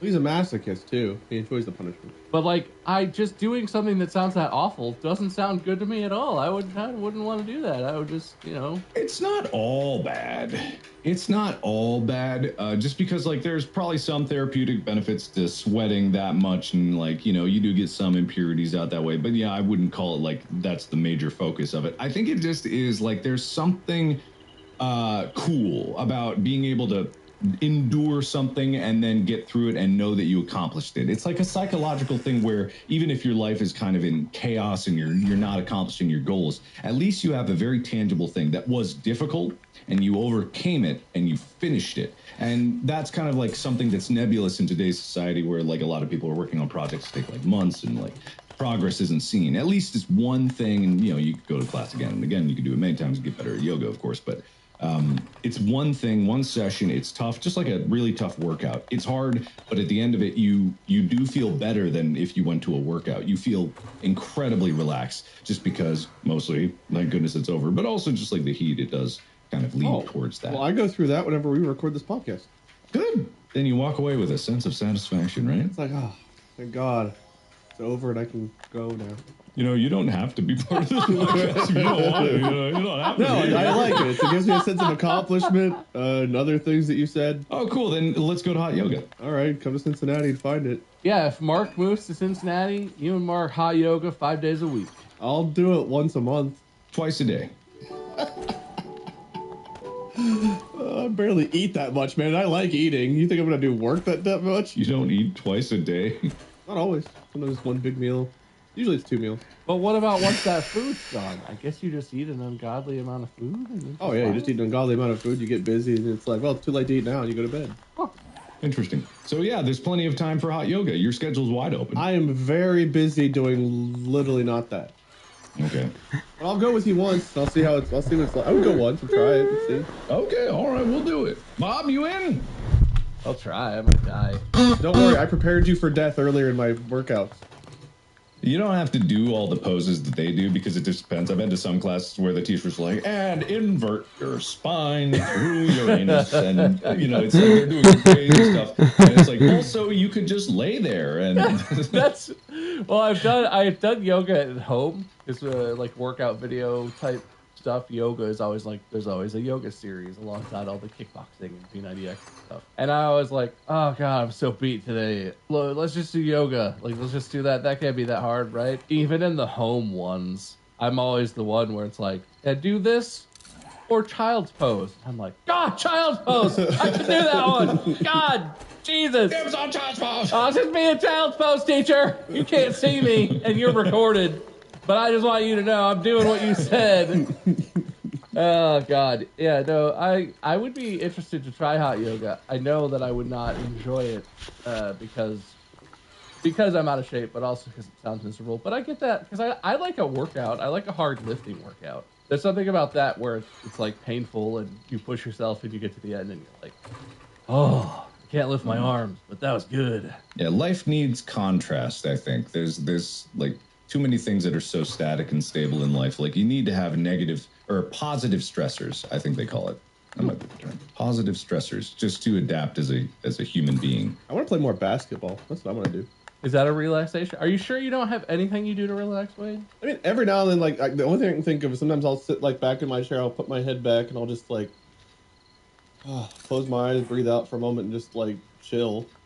And then like after a couple minutes pass, it's like, all right, back to it. That's legit. That's a thing. Do you chant? Well, not chant, but do you think about anything or focus on anything in your Do mind? you chant? Is that a thing people usually do to relax? Hey, listen, we'll get to that. Trying to relax, I'm waiting. You could do that in your head. I will say it was not a relaxation thing. It was more of a practice. I did that in college. I hung out with some friends who were into a particular sect of like Buddhism, and we did some stuff. And part of it was chanting as a form of like meditative practice to just like focus and be mindful and stuff. It's pretty relaxing. So one person would lead, and we would all sort of follow. It wasn't that big of a thing, and it was pretty simplistic. But we'd do it for like a solid half hour as a way to like start the day. It's actually pretty relaxing. I love the videos of like people standing in the middle of like a grand cathedral or a really like good space for reverberations, and they're doing like a 4-part harmony chant. It's just like some of the most beautiful sounds you can get in the natural world just from the human voice. In my opinion, there are many extremely beautiful sounds that you can get from the human voice. But it's just like I just love that it is inherently relaxing. There's a reason why, in Buddhist temples, if you ever have a chance to go to one, like if they're chanting and like, it's very peaceful and serene, and like it's just very relaxing. We joke about the boat thing, but I remember we had to take a mandatory health class, I think, in like 7th grade. And one of the days our teacher was like, all right, everybody close your eyes, relax, think about a place that relaxes you. And water has always been that place for me, like the sound of running water. Like if I'm near a waterfall or flowing water, we actually like hear the water, like water leaking through the walls of your house. A little bit less so here. It's not really a natural flow sound whenever it eventually hits something that it's not supposed to. It trickles.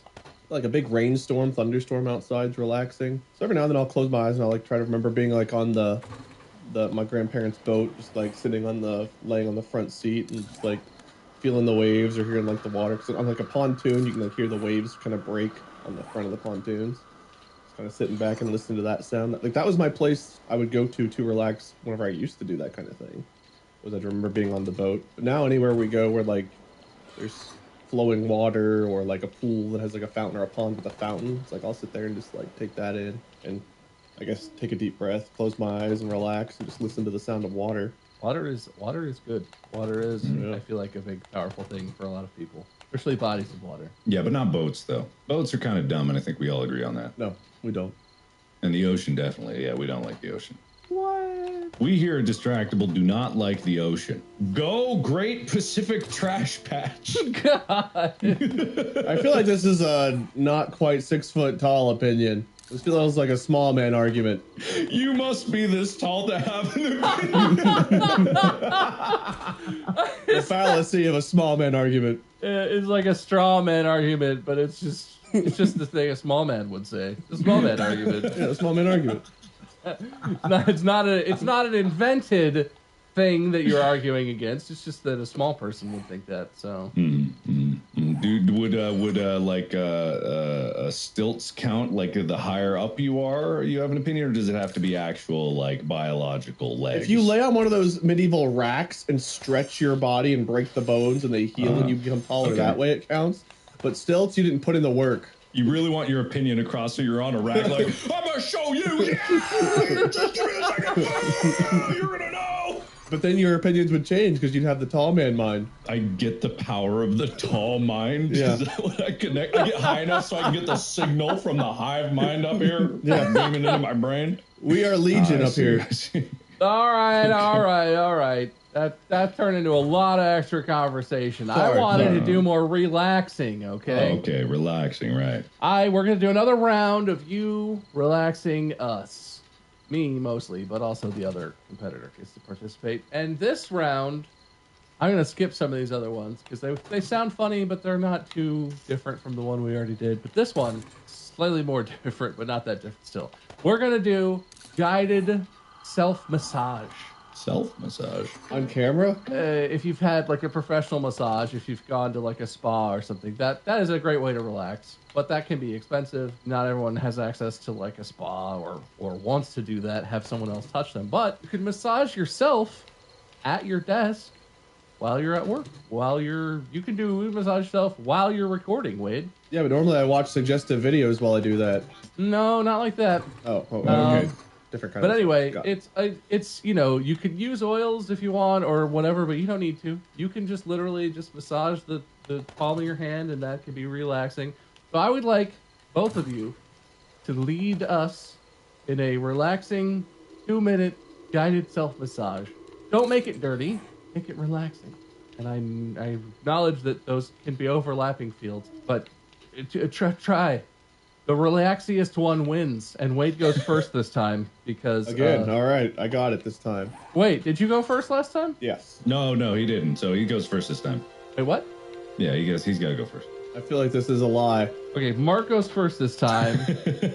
On your mark, get set, relax me. Okay, so this is something I actually do, and it's not something I would suggest, but trust me, for me it works. Let me tell you, like you gotta believe me on this one. So make sure everything's out of your front pockets. So you gotta empty them out. You gotta have a Front pocket? That's just my dick. well, whatever. Just get it out of the way. Just fling it over your shoulder if you have to. Just like get it out of there. Whenever I don't do like massages, occasionally, yeah, I'll do that in hand rubs, but just start wailing on your legs. Okay. I literally I'm dead serious. I literally just pound. How is yours so slappy? Are you doing fists or? No, fist, not slap. What are you slapping? Well, yours just sounds really slappy. No, with your fist. Okay. Dig your knuckles in so that your knuckles impact with your quads. It feels like my knuckles impacting with my bone. Is that good? You hit the muscle, not the bone. So you're trying to, I just like punch my quad a bit, and it relaxes the muscles. Mark just straight up disconnected. He relaxed so hard he killed his connection. He relaxed all the way off the internet. I'm waiting for the text. Do your thighs feel better? Because mine don't yet. I kind of like it actually. I get what he's talking about. I got big legs, but big feller, so I got big legs. It kind of hurts, but I can see this. Do you think he knows he disconnected, or do you think he's just over there slapping away? That's a good question. Well, he probably doesn't see us anymore. Yeah, but does he ever look at us anyway? Not during. Hello? Hey, what happened? You thigh too hard? I don't know. It's just like my whole GoXLR disconnected, but the plug didn't come out or anything. It just like I was wailing too hard, I guess. How much time I got left on my clock? Start and keep, and I'll let you know. All right. So, like I said, I literally just wail on my quads. I will lift my leg and I'll just start punching my calf, just really smacking it. And, I don't do it because it's painful. It's not painful, but yeah, it's like a percussive massage, right? I get that actually. I kind of like that. So I kind of just like, will slam my quads into submission. Now what you're doing there? I'm two-fisting it. I'm double fisting. I got both hands involved. Time is up. Oh, okay. Well, I think I got my point across. I mean, I don't want to cut you off before you finish, but No, that's close enough. I can finish it up later. Oh, okay. You can just pick it up after that. You just stop and then start. Mm-hmm. Yeah, of course. That's kind of impressive. All right. Mm-hmm. So Mark punches himself to relax. Makes sense. All right, Wade. What do you got? All right, this is one I've actually had to do because of my shoulder, and needing to get shoulder surgery. But I was going through physical therapy. One of the things I did was I would sit up straight and kind of like relax my shoulders a bit and tilt my head and just slowly tilt And when you start to feel the pull, put your hand and kind of massage that area of the neck where you feel the pull. Massage that area a little bit, and then you can actually like use your hand to pull your head a little bit further, and massage that area a little bit. Kind of hold it for, I don't know, like 10-15 seconds, and then you can relax. Sit up straight again. Switch sides. Sit up straight. Head tilt. Hold, feel that stretch.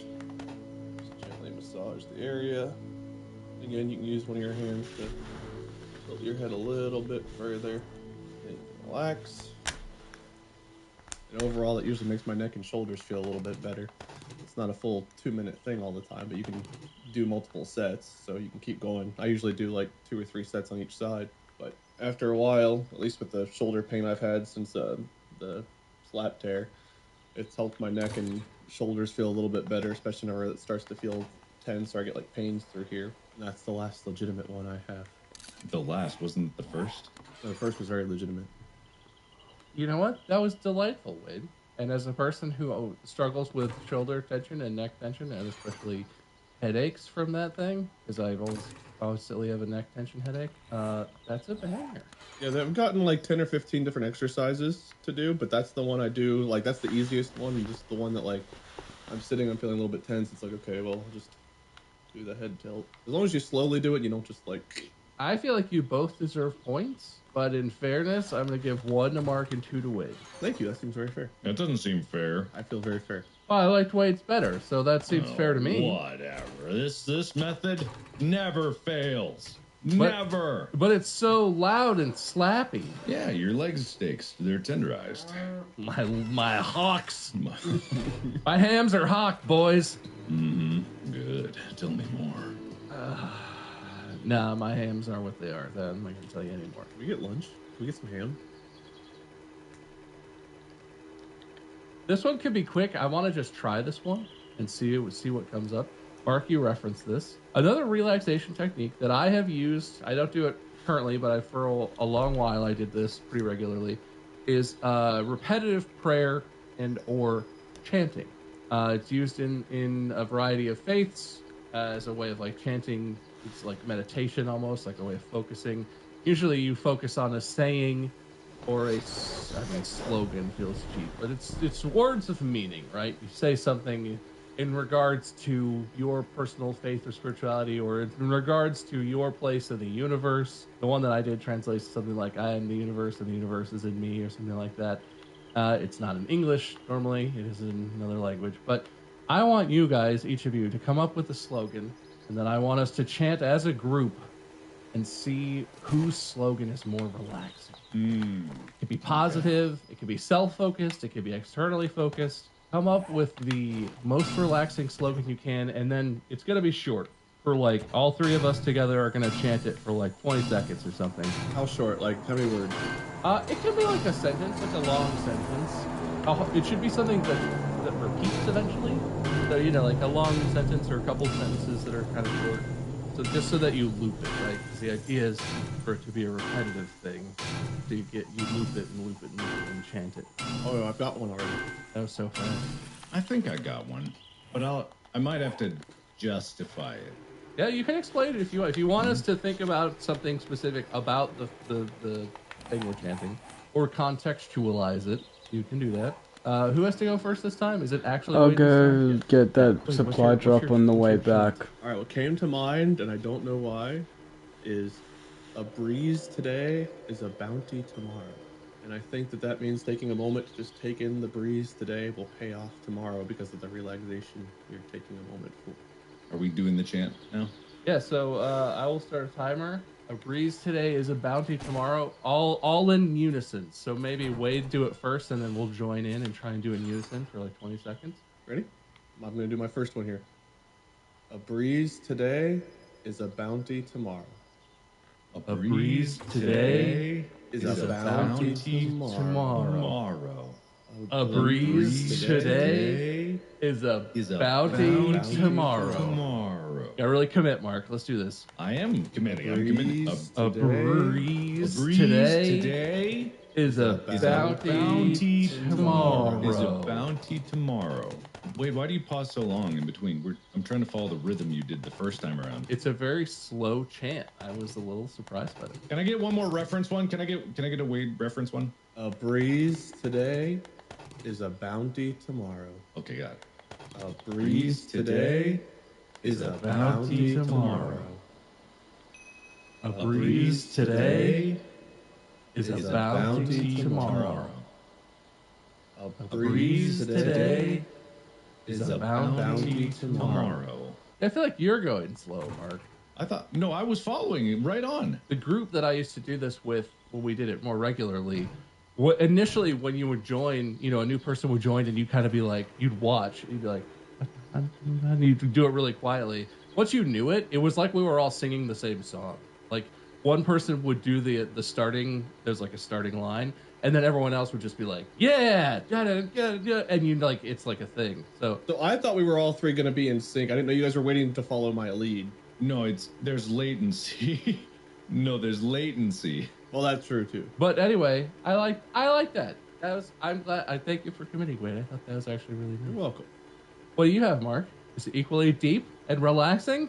This one is like, so there's a difference between, for me, for the purpose of why I would chant and focus inwardly. It's not so much to relax, it's more to focus the mind, because that's what I run into a lot. I'm very good at relaxing. I think a lot of us are. We're very good at like doing nothing. Centering ourselves is a different facet of it, in my opinion. And so this phrase is actually something that I do say a lot, and I do I don't really chant it, but I think it could work as a chant. The phrase is, no one will do it for you. And I say that to myself a lot because it reminds me that it's kind of that my mentality is like, no one's going to do it for me. Like, if I want to do something, it's not so much I have to do everything myself, but just like to move the kind of goals I want to do. I always remind myself, like, no one's going to do it for you.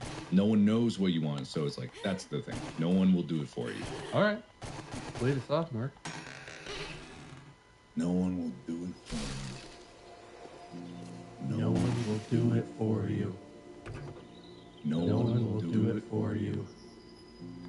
No one will do it for you. No one will do it for you. It sounds a lot more depressing when there's other voices chiming in. It sounds a lot more depressing. I'm not gonna lie. I'm like, whoa. I gotta be 100% honest. You said it and I didn't think about it, but the moment we all started trying to do it together, my brain was like, I don't know, are you guys on TikTok very much at all, or is that still pretty exclusively a me thing? Have you seen the meme, let me do it for you? Yes, I know that one. Do it for you, Kermit. Yeah, you're right. As soon as I started chanting it, my brain was like, oh, is this where that meme comes from? Did Mark invent that? Didn't I? I will do it for you. Let me do it for you. I like that as a mantra too. That's very uplifting. I feel like that's, maybe not relaxing is not what it's meant to be, but it's like relaxing in an empowering way, which is a way to relax yourself. Positive self-talk is like a relaxation technique, and that's very sort of in that vein. And the way I think of it is like, especially within my head, I often notice, like, maybe it's an ADHD thing, but it's like there's always chaos inside my mind. It's jumping around a lot, it's not quite so much like the memes do with it's like kick the rock. I think that video is stupid and not reflective of my experiences with ADHD. I think that's something else is going on there. But for me, it's like there is an inherent chaos to it. So by trying to, if you think of it like a bunch of vibrating rings, it's like you're trying to get them all in harmony. You're trying to, like, they're all oscillating at different frequencies, so you're trying to, like, at least get a cohesive signal out of it. And I think, like, having that sense of something to adhere to that is not fulfilling, but self-invigorating. Self-motivating, self-actualizing. Yeah, self-actualizing. Yeah, self-motivating. It does help me especially when I'm like, it's hour 16 of doing some other random thing, and it's like no one's gonna do it for you. You gotta do it. Like there's certain things that I'm just like, yep, I gotta do it. If I don't do it, no one's gonna pick up the slack. It's just gonna not be done. So I got to do it. So it is helpful in that way and relaxing in a way because the chaos can be exhausting. I do really want Pringles after that. Let me do it for you. Always going in I got The hose goat gets the Pringles out of the long can. It was a little confused, but all right, got it. God, I like both of these. I feel like purely on the judgment that I kind of want to institute this in my own life now, just to see how it impacts me, because I think it's interesting. I gotta give that point to Mark on that one. Yes. But like, I really like both of those. I feel like they both deserve clearly points. not enough. But there has to be a loser, because this podcast isn't compelling if everybody gets participation trophies, right? Right. I would take one. Anyway, you know what, Wade? I think you're gonna absolutely kill the last one. Excellent. I have one more, and it's a little more out there. It's not something that I don't know. There's not something I was familiar with that existed, and I think it's really interesting, and it's going to be an interesting challenge. But Wade, your philosophy background is going to really help you out, I think. Excellent. This last relaxation technique is called koan meditation. Koan meditation. A koan is a riddle or puzzle that Zen Buddhists use during meditation to help them contemplate and work on unraveling greater truths about the world and about themselves. So this is a very serious practice. I'm sure that we're about to sort of have some fun with it, but I hadn't heard of this. And this is basically the practice of, we've all probably heard in some context those proverbs. For example, this one I had heard previously.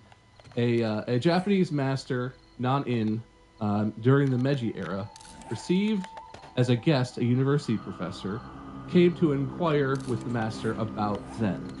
Nan-in served tea to his guest, and he poured the professor's cup completely full and then continued to pour.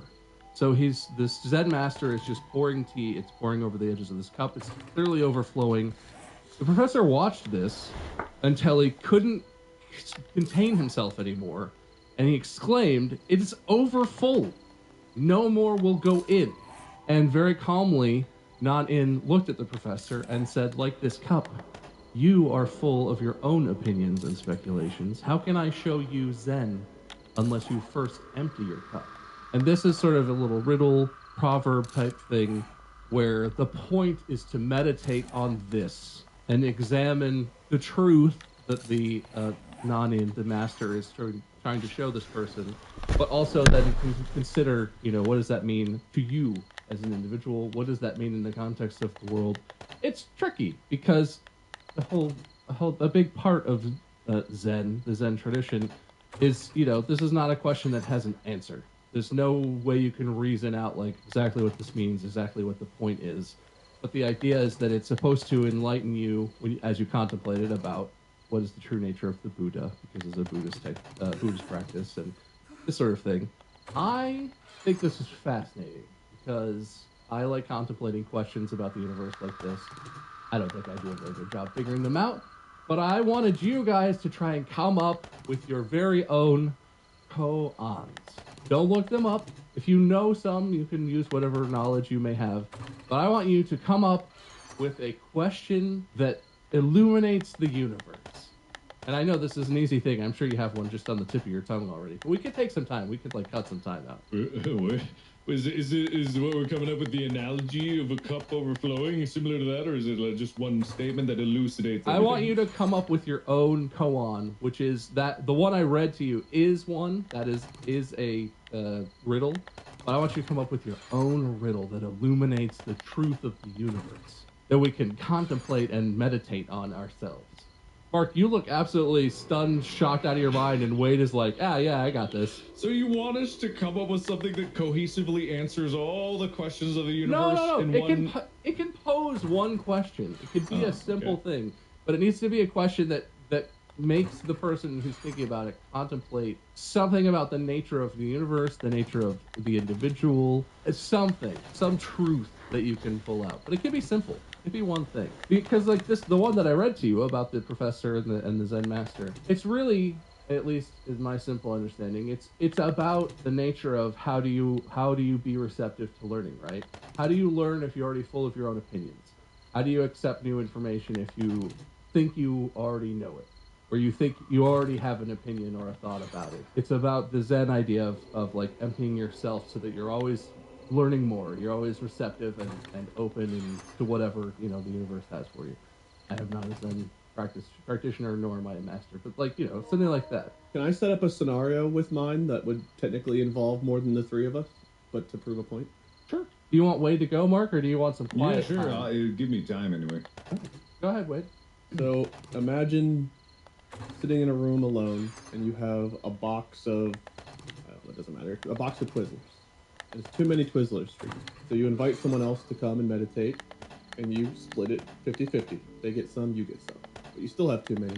So then that person invites, and they invite, and they invite, and they invite, and it keeps on happening until you have a whole lot of people in this room. And you're splitting, but now there's not enough individual boxes, individual Twizzlers. You're splitting each Twizzler up, and then you're splitting each strand up. And eventually you will go from having too little to too many. The question posed, I guess, I don't know how to pose this exactly, so I'll have to formulate it, is trying to find that life balance of having enough people in your life.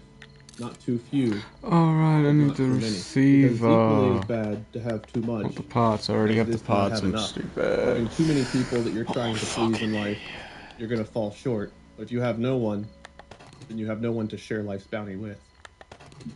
My takeaway is that were you using pull and peel Twizzlers as an example? Well, clearly. Yeah. Those are the inferior Twizzlers, and they're awful. Poland peel strawberry Twizzlers are the only good kind of Twizzlers? No, they are the worst kind of Twizzlers, and they shouldn't exist at all. I'm sorry, I don't like eating candles, so I don't eat regular Twizzlers. You can imagine it to be anything. You could have a box of chicken nuggets. You don't need a whole 20-piece, so you split it, you have 10 and 10. But then all of a sudden you have 30 people trying to split 20 chicken nuggets, or 40 people, so on and so forth. It doesn't really matter what the food item is. The point is you go from having too much for yourself to not enough for anyone if you overexert yourself, if you stretch yourself too thin. Original Twizzlers are still awful, but, that's neither here nor there. I appreciate the question. I feel like I could meditate on that. It's something I consider because I've had points in life where I felt like, I remember in college, like everyone kind of went off to school to do their own thing. And I had a couple of friends that were still local, but it wasn't the same as like our group of like 4 or 5 that used to hang out. In more recent years, we've met so many people and had so many people enter our lives through content creation and going to conventions, things like that, that there are days where it's like, I have way too many people, and it's like, I want to do this thing, but I feel like I haven't talked to this person in a while, so it's like, oh, I got to do that, and I got to do that, and it's like, I don't have enough days in the month for all the different people I want to interact with in life, so I feel like I'm stretching myself too thin, so I found myself contemplating this, just based on my own experience. Equally problematic at times. Mine is, I was trying so hard to remember this story, so I'm just going to tell a bastardized. A farmer wanted to provide for himself, his family, something like that.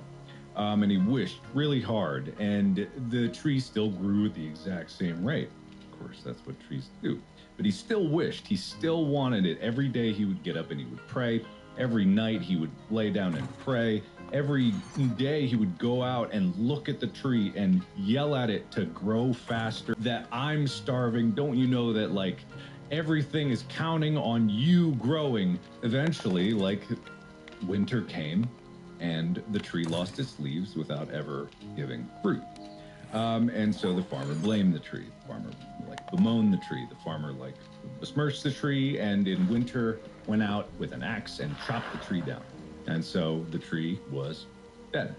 The tree was dead, or at least that's what he thought. In the spring, he comes back and he's like, this stupid tree, it wasn't gonna be in time, it wasn't gonna grow.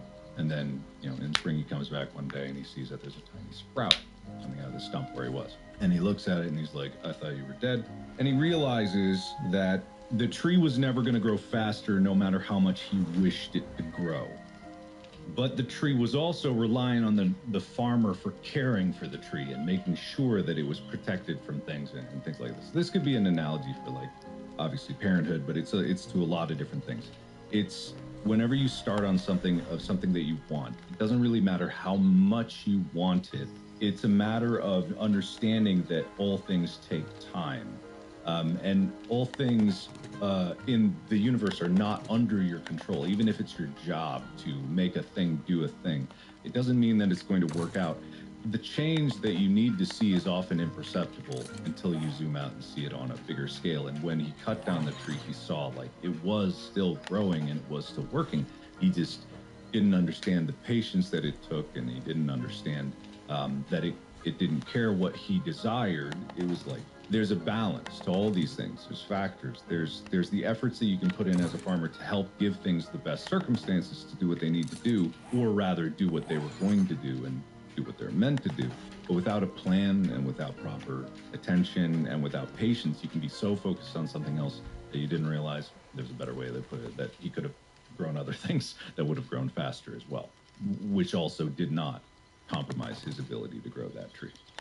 So yeah, I'm telling a very bastardized version of this story, but I like it because it says a lot of things all in the same time. It says about the patience of how long things take to get them. It says about the futility of wishing for something to occur instead of focusing on or remembering the idea that it is currently in progress. It just takes time. And so that kind of like patience is, I think, a valuable lesson. I thought it was a good version. You don't call it bastardized version. It was a good version of the story. It was much better written, and the hook at the end, I couldn't remember how the words really come together. I had to like, it means these things instead of telling it in a really nice way. Look, if you were going to write that in a book of Mark's Proverbs, you could refine it over time. But I like the idea. Well, I thought Wade would run away with this one, but this is actually really close because I like both of those ideas. Mark, you picked the winner. Oh, really? Really? Oh, really? Really? Really? I guess. I don't know. Wade, how bad do you want to win? Winning, not winning, it doesn't matter. I'm nice and relaxed. No matter the result, I'm at peace. So you'd be at peace if I named myself the winner. Higher or lower? Lower. Lower? Lower than an 8? What was an ace again? Was it higher or lower? I thought it was both, but I don't know. Both? Should I draw again? Can we say aces are higher? Anyone got a joker? What's the kid? Are you upset that I got it right? That was actually a test, and I was afraid you were going to fail by just purely naming yourself the winner by talking it out with Wade. But fair is fair, and you drew a 6. God. And Wade called lower, so despite the fact that Wade won the points on the final round anyway, and so I was basically giving you a chance to redeem yourself, you redeemed yourself by naming Wade the official winner of today's episode. Okay, good. Worth it. You got a moral victory, Mark, and Wade got a real victory. Congratulations, Wade. Thank you. As a philosophy major, I know how much a moral victory can mean, and usually it's not much. So I'm happy to have the real one. Thank you. You got a loser's speech there, Mark? Yeah, I just want to say I don't think you need a stupid degree to know what losing feels like. You went to 4 years of school to learn how to lose? My degree's better than yours, dropout. Yeah. Wow. I got a degree from the School of Hard Knocks, and I'm 1/4 of the way through a master's in sports degree by absorbing it from Tyler. So I'm gonna have twice as many degrees as you soon. How many seasons of Go do you have to co-host with Tyler before you have a master's in sports administration? Probably like a 20-hour course. The whole program's like probably 40 hours total. So I think I'm getting close. Yeah, I gotta be getting close. How hard is it to master sports anyway? That's nothing. So you'll see. I really enjoyed the poem that you guys found depressing. Then Tyler reminded you it was not, in fact, a poem. What are you talking about? He read to you. There was an episode that you guys did. Oh, the eulogy? The eulogy. And you were like, that's a sad poem. And he was like, Mark, it's a eulogy. So, maybe you could also get a master's degree in, I don't know, becoming an undertaker or something now that you understand eulogies a bit better. Giving you googlies. Eulogies are, in fact, sad poems. Anyway, thanks for participating, fellas. I feel like the whole tone of this one was a little different and a little, maybe not less chaotic, but less wild than this show sometimes. I'm glad you gave us prompts, because if you hadn't prompted us, The only other idea I had for a stretch was the hokey pokey. So I was going to slowly walk us through that, but you giving us guided prompts, I was like, I can actually think of something like real for this. I mean, I would have accepted hokey pokey. That would have been funny and relaxing. If we had another just physical one, it was coming. It was in the back burner waiting. I genuinely feel more relaxed than I usually do by the end of an episode.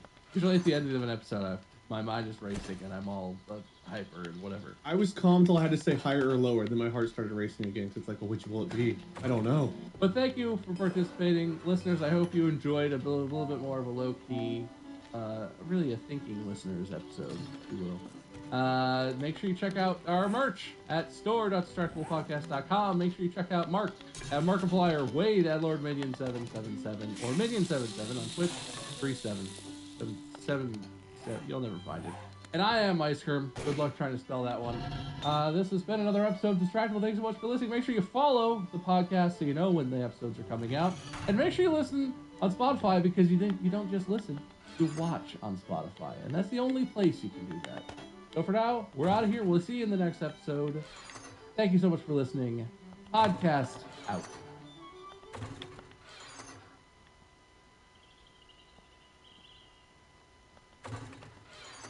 This episode is brought to you by Prime Video's new series, Citadel. From executive producers, the Russo brothers. Globe-trotting espionage series, starring Richard Madden, Priyanka Chopra Jonas, and Stanley Tucci. Citadel follows an unstoppable spy duo who need to remember the past to save the future. Citadel, new series, April 28th, only on Prime Video. Start your 30-day free trial. This episode is brought to you by NAB. Life's complex, and it can often be difficult. That's why NAB are bringing more experts and strong understanding to every need, no matter how big or small. Whether you are concerned with your ever-changing business, not chasing down your dream goal, or looking to support you hit your savings goal, NAB's experts are right there with you. Learn more at nab.com.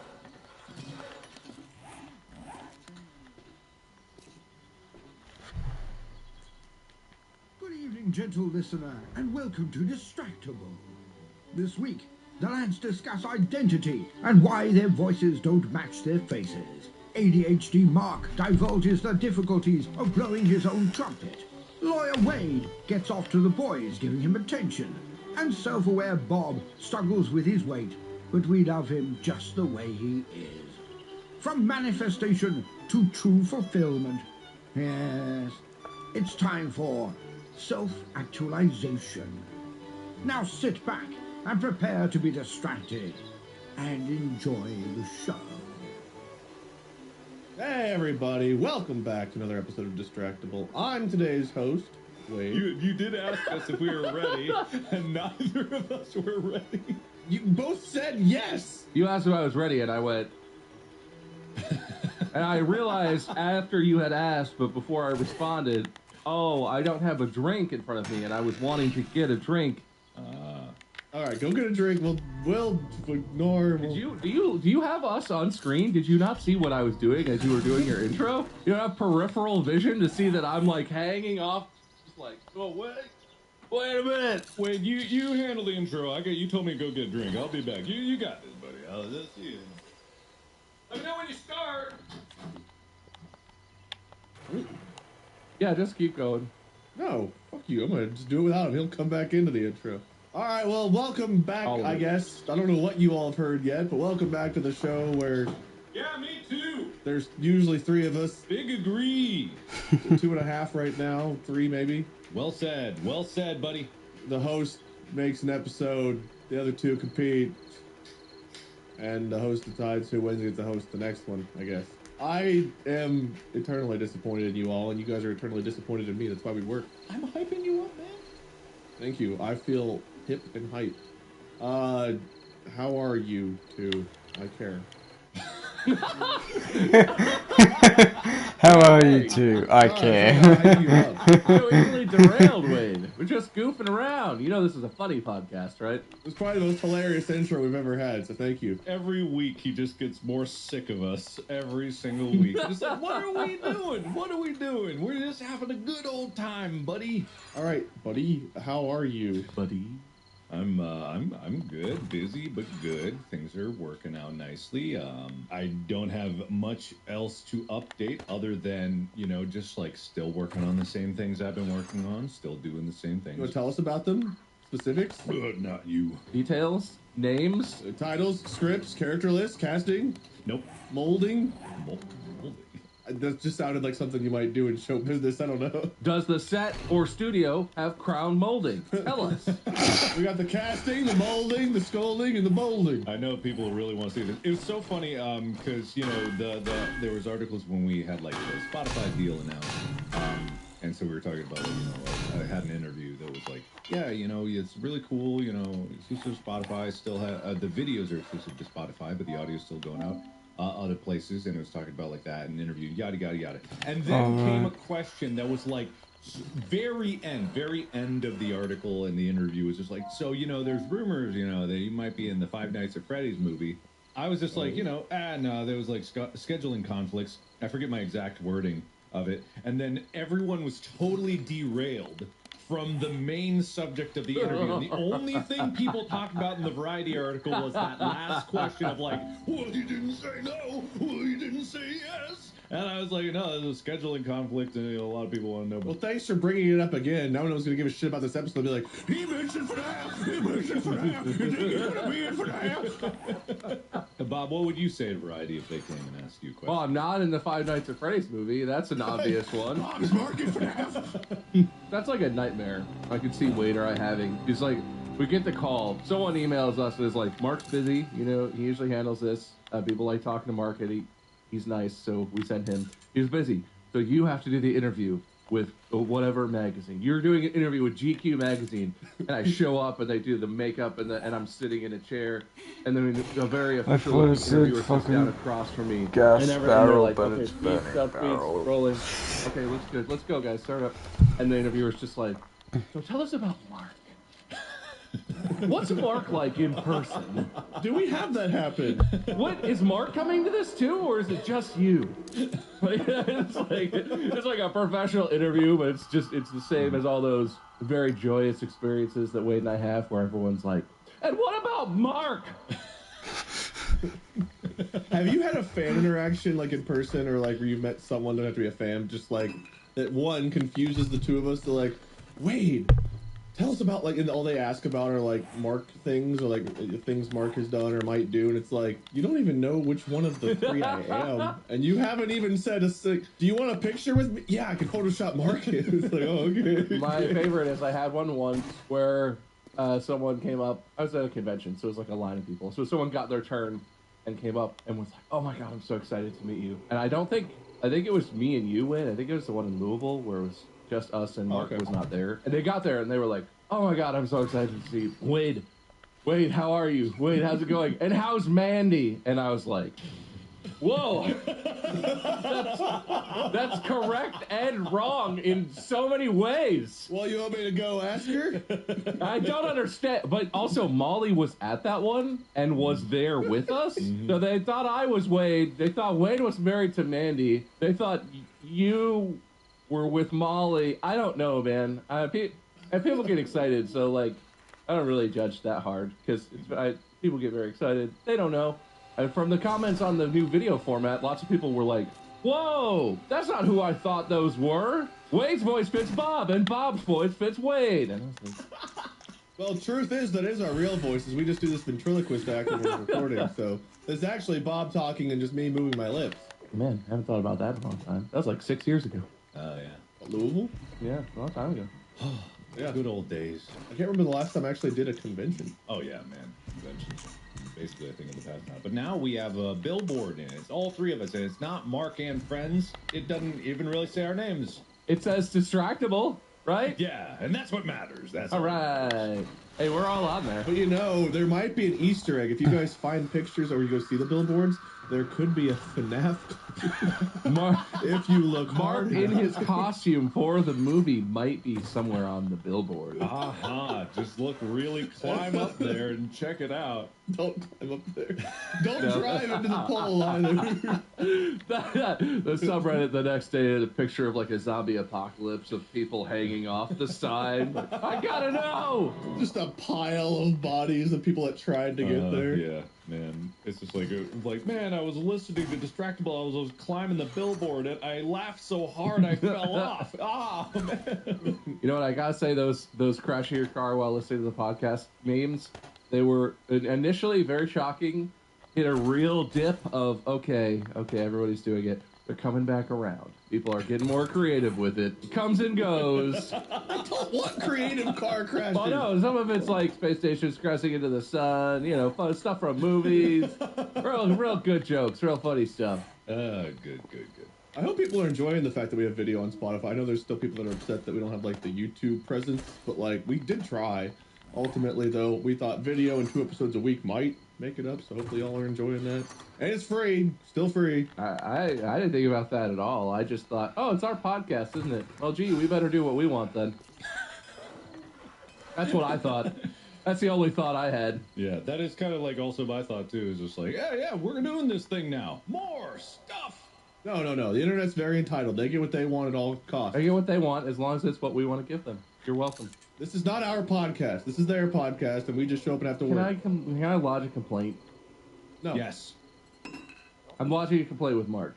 All right, cool. Is this the episode? That's my complaint. Oh, I thought you were saying like, is this the episode where I finally tell the truth, where I finally reveal all, and then you were gonna say something really grand. No, just is this the whole episode? Acknowledging people complaining about us and not knowing who we are. We could just look at memes. I thought that was like a 1-minute side note. I don't know. It's been 11 minutes. Didn't we talk about other things like FNAF? It's not as good when Mark does it, but it still cuts. I felt that one. All right, well, you know. I just took a deep breath and I choose to ignore it. It's fine. All right. Well, being as we're talking about, I guess, whatever, us, this episode we're going to talk about us. This is the conceited episode. This is where we put ourselves on a pedestal and we brag about how great we are. Mark, I expect you to win. What? Point being is I think at this point, between making content, living life, building families, doing the things we've done, we've kind of gotten a good feel of who we are. I think all of us are probably pretty comfortable in our shoes, though I might be making a lot of assumptions. Maybe we're not. That's even better, though, because I guess we can find out along the way. So, are you guys familiar with the phrase self-actualization? Yes. No, it's where you move your own muscles with your own brain, right? You actualize yourself. The dictionary definition is the realization or fulfillment of one's talents and potentialities. Potentialities? I don't know why potentialities. I didn't know that was a word. Especially considered as a drive or need present in everyone. I interpret that to mean that, like, you have a fuller understanding of yourself, your strengths, your weaknesses, your wants, your desires, and you become comfortable in your own shoes. This is different than the thing where if you think it will appear in your life. That's a different thing, right? That's like visualization or manifestation. Yeah. Manifestation, that's right. Manifestation. Yeah. This isn't about a specific thing so much as about you figuring out who you are. Because we all go through phases where, like, right, we're like, do I like this? What do I want? What do I want to be when I grow up? What do, like, you know, we have all these questions about trying to discover ourselves. But I think, at least for me, I feel like I reached a point a while ago where it was like, this is who I am. I actually feel very comfortable. I'm no longer, like, worried about others' perception of me quite as much because I feel like I'm unapologetically me. This is the me I'm going to be. This is the me everyone else is going to see. This is me on. This is me off. I am me. Or this. Wait, hold on. What the hell is happening? Hold on.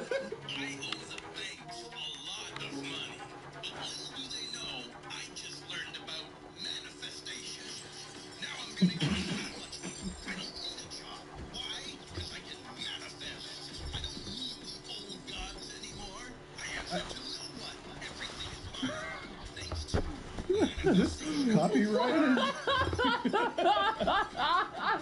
What?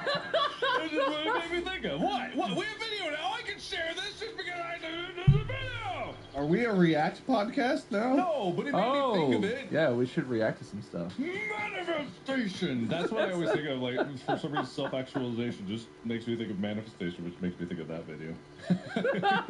I mean, I guess if you find out that you're into manifestation, that could be part of your journey to self-actualization. But there's a whole group of people that believe that if you manifest it in your mind, it will become a reality, as if like your thoughts can control the world around you, and it can be like, and there's a distinct difference between doing that and then realizing your self-actualization and manifesting like who you are. I'm glad you agree with what I said 5 minutes ago. Yeah, Thank you. no, I'm what you just want me to go? Yes, Wade, you're right, Wade. Not like try to add anything to the conversation. Oh God, yes, dude. That would get me off so hard. I don't want that either. But that's what I just did, and you just berated me for it. Yes, Wade. You're right, Wade. Yes, Wade. Yeah. You're right, Wade. Yes, Wade. I'll be right back. I gotta change. Yeah, okay, he's gone. Keep going. So what do you want to talk about, Mark? I don't know. I think Not we can go back to interested what we today. He were might talking be about. interested in it tomorrow. I don't think he ever left. Or the next day. Liar. I really hope that you scooched not all the way out of frame, and so you were just sitting in the full widescreen, which I know we can't see of each other. You were just sitting right on the edge. Oh my fucking You god, out I'm there stuck on a watching, fucking if you guys rock. see like our full like hands out motions and stuff here. What we see cuts off right about here for each other. I cut off on like my shoulders. You know, you can change that. Okay, we don't do effort here at Wade Studios, so I won't. But getting back to our topic at hand, What was the topic? becoming comfortable being ourselves. Do you guys feel like you've reached that point? I am not trying to challenge you or derail the topic. This is my honest reaction. Do you actually feel that? I don't feel that at all. Yeah, I really do. Like, I mean, there's still room to grow and adapt, and I'm sure I'll be somewhat different later on. But I do feel like, as of right now, I'm very comfortable, and I feel like I know myself very well. I do feel like I know myself. I've learned a lot more about myself as I've gotten older, and I try to be as self-aware as possible, and I think it's a common struggle and possibly misconception that people have that they think they really know themselves, and it turns out you don't, because it's actually really hard to know, to be so self-aware that you honestly and objectively know who you are and see who you are and see what you do, I think. But I'm certainly not saying that you don't. I just think that that's harder than people think. But I don't feel comfortable with that at all. The more I learn about myself, the more I hate myself. I wish that I knew less about myself. Honestly, when I understand what I'm doing, but not why I'm doing things, I have that feeling of like obviously I've struggled with my weight. Everyone who's seen me sees that I'm a big guy. I wish I was skinnier. And I understand the health issues, and I experience the health issues that come along with this. And it's been a thing my whole life. I'm like, God, why don't I have the self-control? It's just a matter of self-control. And before I understood why I eat so much and why I struggle with that, it was just like, damn it. I'm not that guy. Now I know why I do it. It's even stupider. It's just, I don't know. I feel worse about myself. The more I know my motivations and the more about who I am and why I do what I do, the more I'm like, idiot. Stop. I gotta say, I might be using the wrong definition. Like, self-actualization, I think, is more about fulfilling your potential. I'm not talking about so much of that as much as knowing yourself. So I might be misconstruing words there. Oh, we can talk about your version of it. I'm fine with that. Yeah, we can talk about your So I want to make sure that I'm clear that I believe self-actualization is not something I studied in philosophy. It's something I studied way before that. So my memory of it's a little hazy. I'm probably misconstruing it a bit. So I'm not saying that we've all reached our peak, we've realized everything we can be, and we're done, now it's all downhill, we're finished. It's more so just, are we comfortable in our own skins? Do we know ourselves? And I don't want to talk about what you're talking about. I want to talk about what Bob's talking about. Because there are some elements of that. No, Wade, you and your weird topic. Wade, Bob, whoever you are. Bob. Are you talking to him or me? I'm confused what the bit is. There's no bit, Bob. So yeah, no, there's something about this that I do gel with, and it's something that I've read on like online discussions and Reddit a lot. There's been various threads that talk about ADHD, because that's something that I have and that I struggle with, and it's like that is like a part of knowing yourself and who you are and kind of how your brain works. And there's a lot of people that are on these discussion boards that are talking about one part of ADHD, which is like a kind of like there's like thoughts jumble around, they jump around, and you go there, and there's all these videos that you'll see on TikTok. Like, here's an example of what ADHD is like. It's like walking through the house, and it's like there's 2 voice lines, and everyone's like, oh, same. But there's another component of it that no one really talks about, or because everyone has like procrastination and like jumbled thoughts sometimes. But there's another part that a lot of people talk about that is really the crippling part of ADHD, and it's the kind of part that makes you war with yourself and have that kind of conflict of like, why aren't you like this person? Why aren't you doing this? It's the part that I've talked about before with ADHD, where you can want to do something and you can be at the place where you're like, everything is set up for me to do this thing. There's nothing in the world I want more than to do this thing that is in front of me. And for me, it's like any kind of work, anything like that. But if I'm staring at the problem, I go back to when I was a teenager and I was like trying to practice trumpet, and I was in my room, my trumpet was in my hand, chair was there, and it's the closer I got or I pushed myself to do that thing, the more there was sandpaper rubbing in my brain. I had a physical, visceral reaction that pushed me away. But the part of that that's not necessarily just like that struggle, there's another voice in my head that's like, you are pathetic and worthless. Why can't you do this thing? You're fighting with yourself because you're like pushing yourself to do it. Your body and the subconscious mind is rejecting against it. And it's that abrasion that causes this crippling inability to do anything. And it's like, that is kind of, I think, the crux of like some of the things that you're talking about, Bob. It's like that abrasiveness is what I experience in almost anything that has to do with not like something enjoyable. Even if it is enjoyable, that's the thing. It can be something extremely enjoyable. I got to a point where I was playing video games, and I would sit on the menu screen, unable to even log into World of Warcraft sometimes. My favorite game at the time being like, I can't, for some reason, I just was like, I want to play, just log in and do something. And even if I logged in, I would sit in the capital city and I would just jump up and down without doing anything at all. And it was because I was locked in this crippling state of like, not even indecisiveness, it's the complete inability to do anything. But learning that about How do you do the exact same thing? But the understanding is there. It's just like I still see. The thing is, people with ADHD that play video games, they like to see the jump cycle of a game before they play it. If I'm not doing these things, it's like that part is there. That's the reason why. It's like almost something that. But well, that's mainly the reason why I like to just stand and jump and press the jump button, like boing, boing, boing. Basis. It's just really like a struggle. So that I actually, in what you're talking about, Bob, I really do resonate with. I'll say this, and I say it almost every time I scroll social media. Wow, that stuff I just I just find it funny. Just bounce, especially in an online game. If you're in an online game where there's a jump button and you're just jumping and somebody comes into the room and just sees you jumping and there's proximity chat or voice chat in the game, you get to hear their reaction to you just jumping there. Jumping still in a still. Notorious scandals. It's absolute. Their reaction is usually fucking hilarious. Of your favorite celebrities and thought leaders with life-changing They're like lessons. questioning what the hell you're doing. They're like, "Why are you jumping, man?" Starstruck celebrity title show.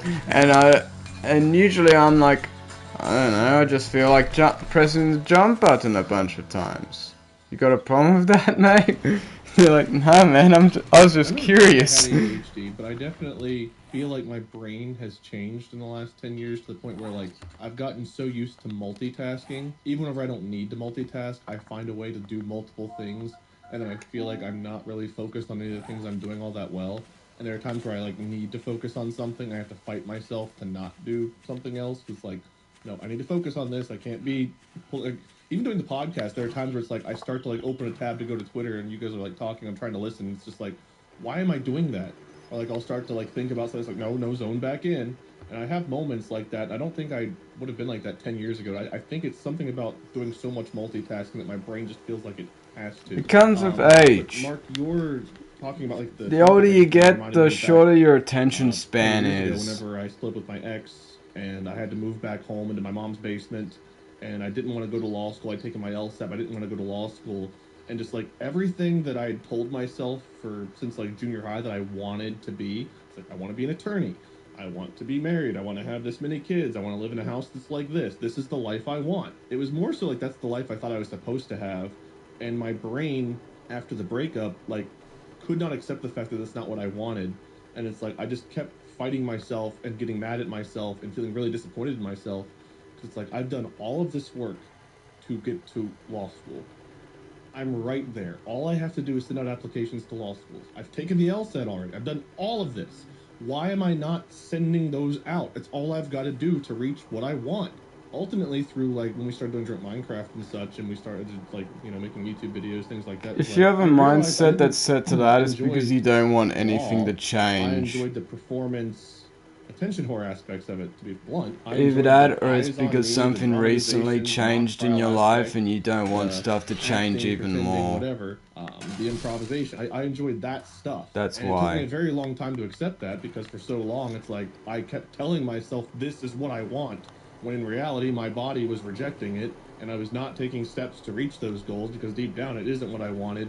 And part of me knew that and wouldn't let me get there because it was like, I'm going to stop you, dude. You're going to keep fighting me, but I'm going to stop you. And it's very strange that it took that to stop me, and then a while later for me to even realize what happened.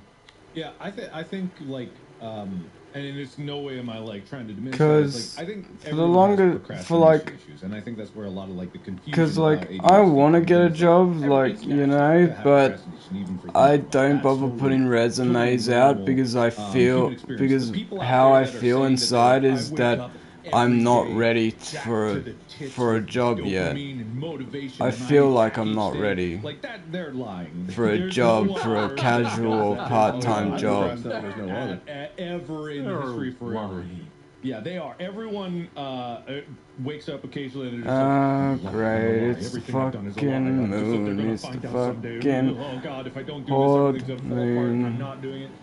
I'm sure that's a very common human experience. Yeah, no way was I trying to say I think I no, I'm not saying that either. It's just, on discussion boards, however, that does come up a lot. It's like, oh, I procrastinate too. I must have ADHD. And it's like, I'm not saying you don't. I'm not a doctor. I can't diagnose that. I don't think I do. I'm talking about them, the people on boards. Like, I'm not saying. Oh, I'm saying they no.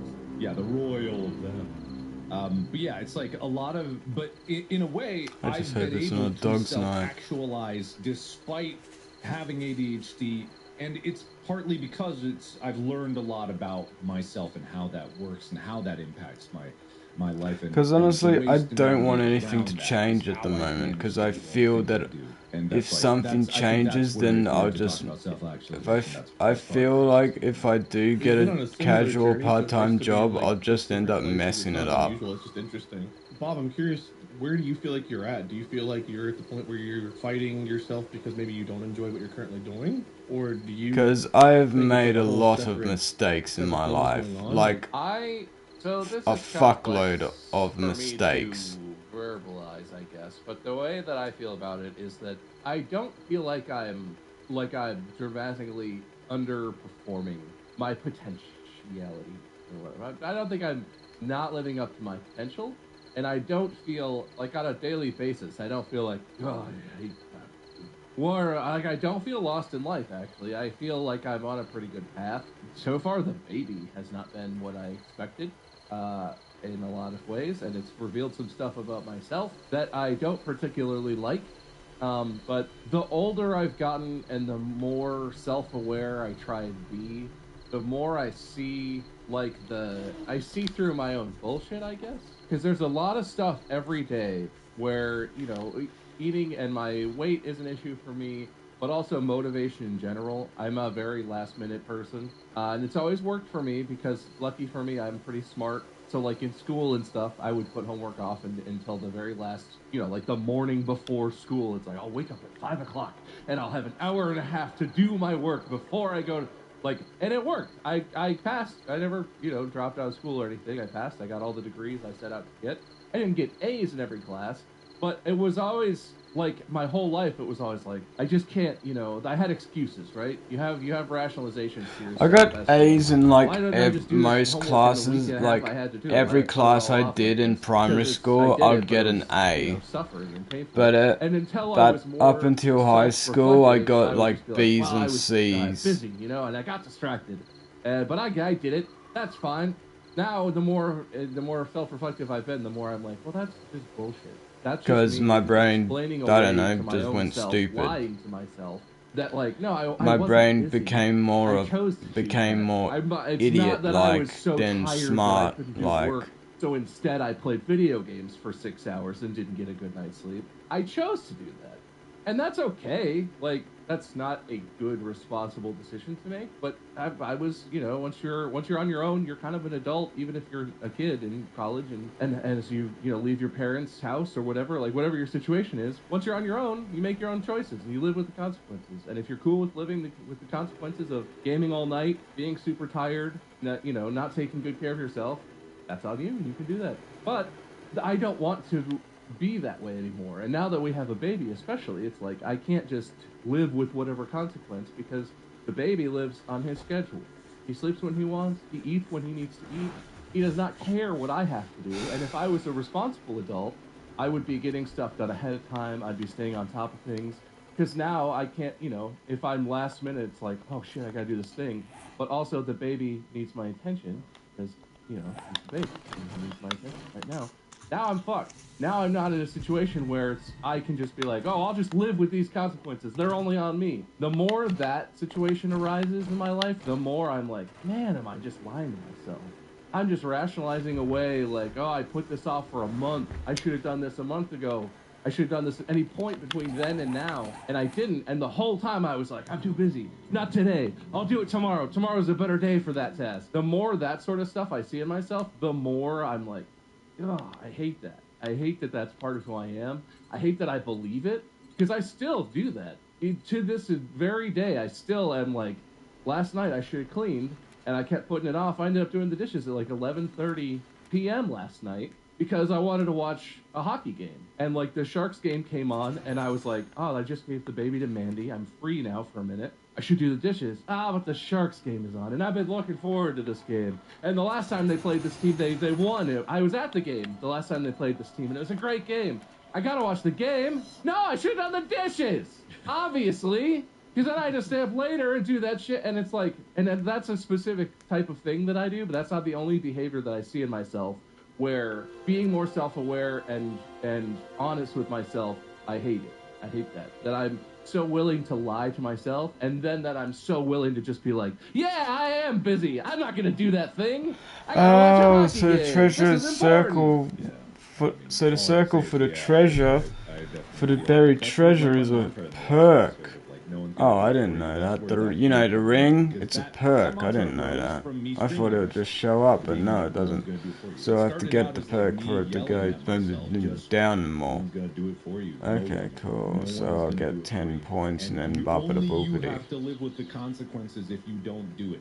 And it's kind of like that shame spiral. It does kind of build up a situation where you're like, I don't want to live in this world where I have to make excuses or where I have to lie to myself. It is like the lying to yourself that is so crazy, because it's like you have to see this same lie 1,000 times before you're like, wait a minute.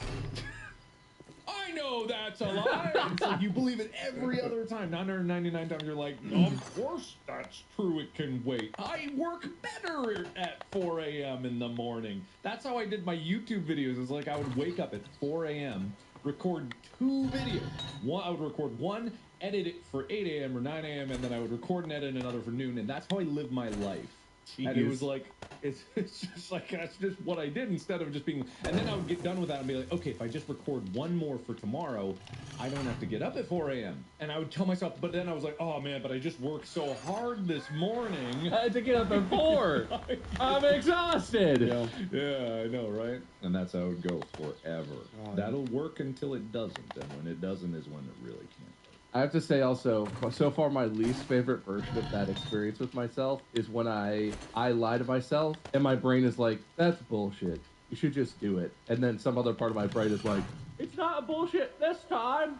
It's okay this time to just do it once. I feel like you're in a transitionary period. Like, we can get away with that stuff for a while, and like, so then it's acceptable. But now that you have the baby, it's like now your whole life has to change. And with the transitions and the things like you're trying to change about yourself, it's like, well, I got away with this shit for like the last however many years, but now I can't really get away with it as much. I feel like it's different knowing yourself and accepting yourself versus like a forced change that you have to adapt to. So like hating those behaviors makes sense because now you feel like you have to adapt and change them because someone's depending on you to do that. Whereas before the baby, I'm sure that like, yeah, it would have been nice if you would have done stuff like then, but it wasn't as like necessary because you and Mandy had a system that obviously worked because you guys are still together and things progressed to the point where you had a baby. So I think that's a little bit probably different, but also I guess, yeah, now you have to change, which means you're kind of going through that process a little bit again. Well, I will say, this is not brought on because of the baby. It's just made way worse because of him. That's what they say, right? When you have a baby, it's like, yeah, your pros and cons are... Yeah, well, I mean, it's just that there's consequences now, right? The consequence before was, well, I just gotta wake up early or whatever and do the thing. Now the consequence is, I just can't do that because I have other stuff I'm actually responsible for, regardless of whether I want to or not.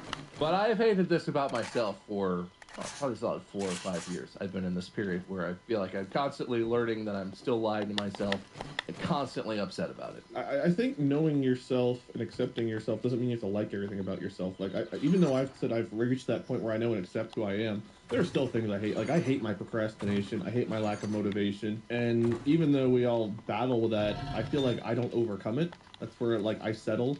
It's like, I find one way to get somewhere and I keep doing that, whether it's driving or living, whatever. It's like, this works. Keep doing it. Wait, this is a better way.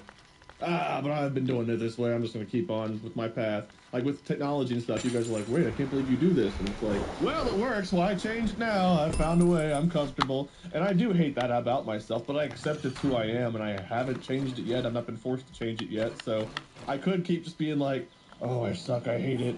But instead, I'm like, it's part of me. It's one of my faults. What can you do? And that's fine. That's what I want. I hope everyone listening at home isn't all doom and gloom like, oh, God, me too. I'm that way. I'm an awful. It's like, that is fine. The expectations that we have are mostly placed because of external factors, either comparative to other people or like seeing other people achieve success. And we're like, I want to do that. How do they do that?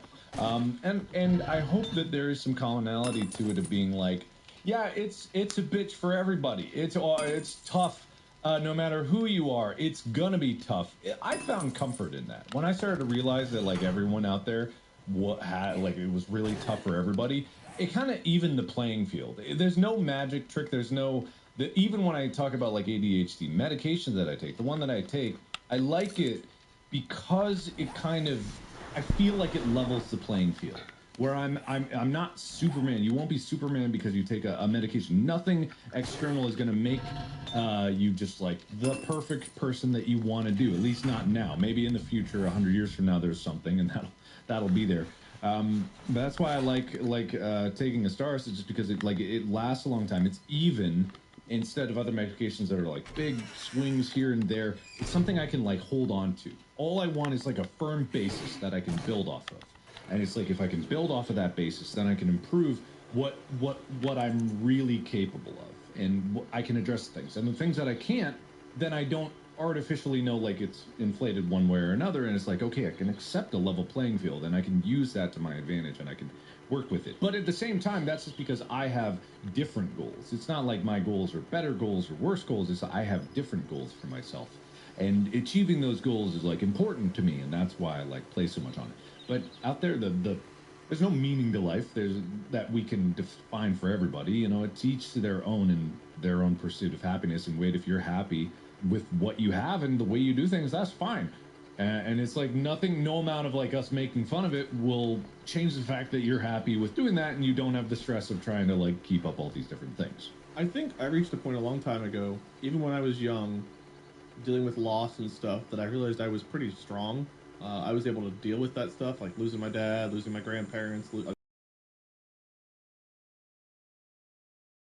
degrees of that. Like my mom always seemed like she was very strong, able to deal with things.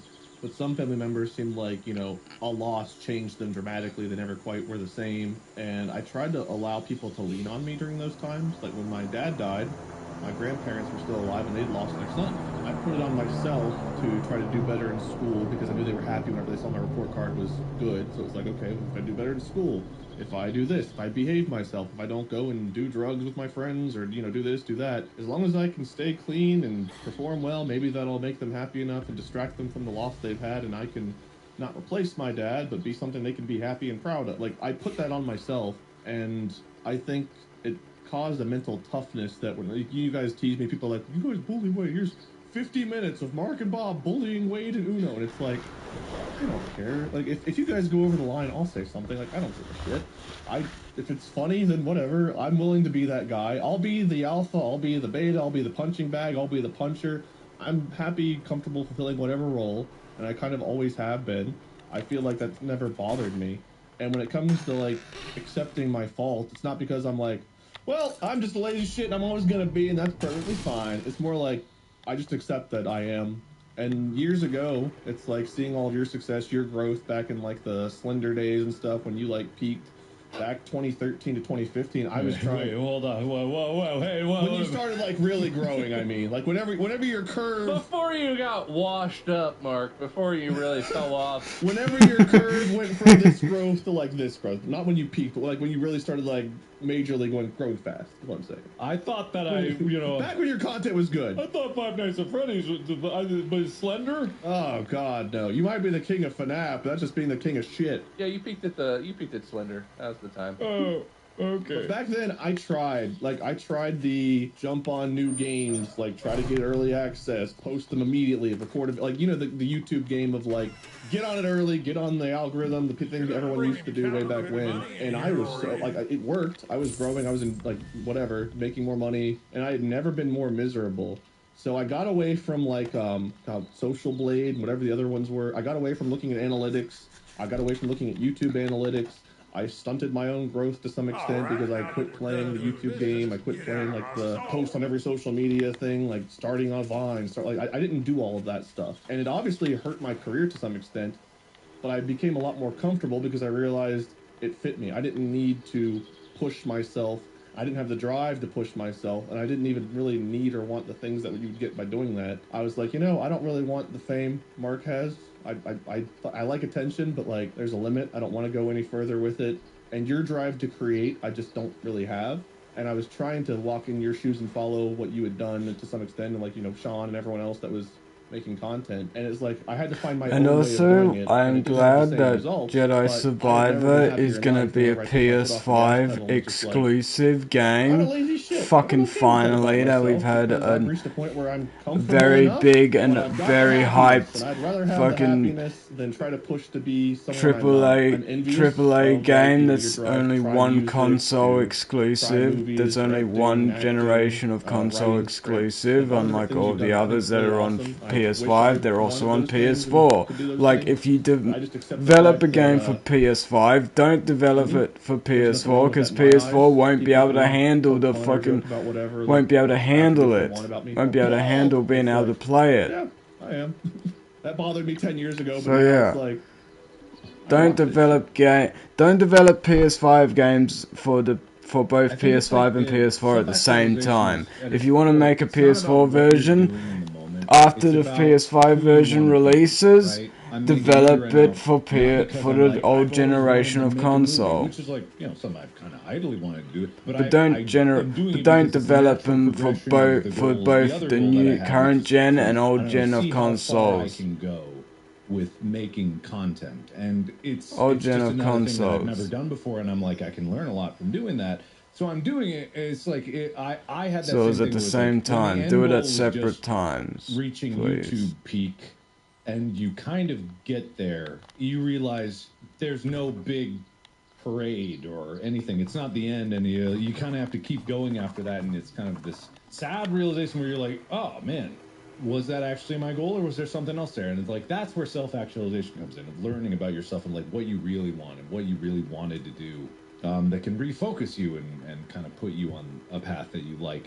But it also is just like wherever you end up is kind of just like the thing that you're doing. It might not have been videos that I did. I mean, Bob knows, because we had a lot of talks when I was trying to find something to do. It could have been like comics, art, game programming, game design. There was a bunch of different things that I tried. It just so happened that YouTube worked, and I was like, okay, here's something, because my core thing was not that I wanted to make YouTube videos. It was that I wanted to feel like I was in control of my life. That's the thing. Figuring out what your goals are, who you are, what you want to pursue. It's not necessarily, it's figuring out you versus trying to emulate someone else's path. It's like, that's the path I'm supposed to be on versus, no, this is the path I want to be on. This is like, whatever that path may be. I think when you reach that point is where I started feeling comfortable. Random side note, I'm super extroverted. Are you guys comfortable with silence?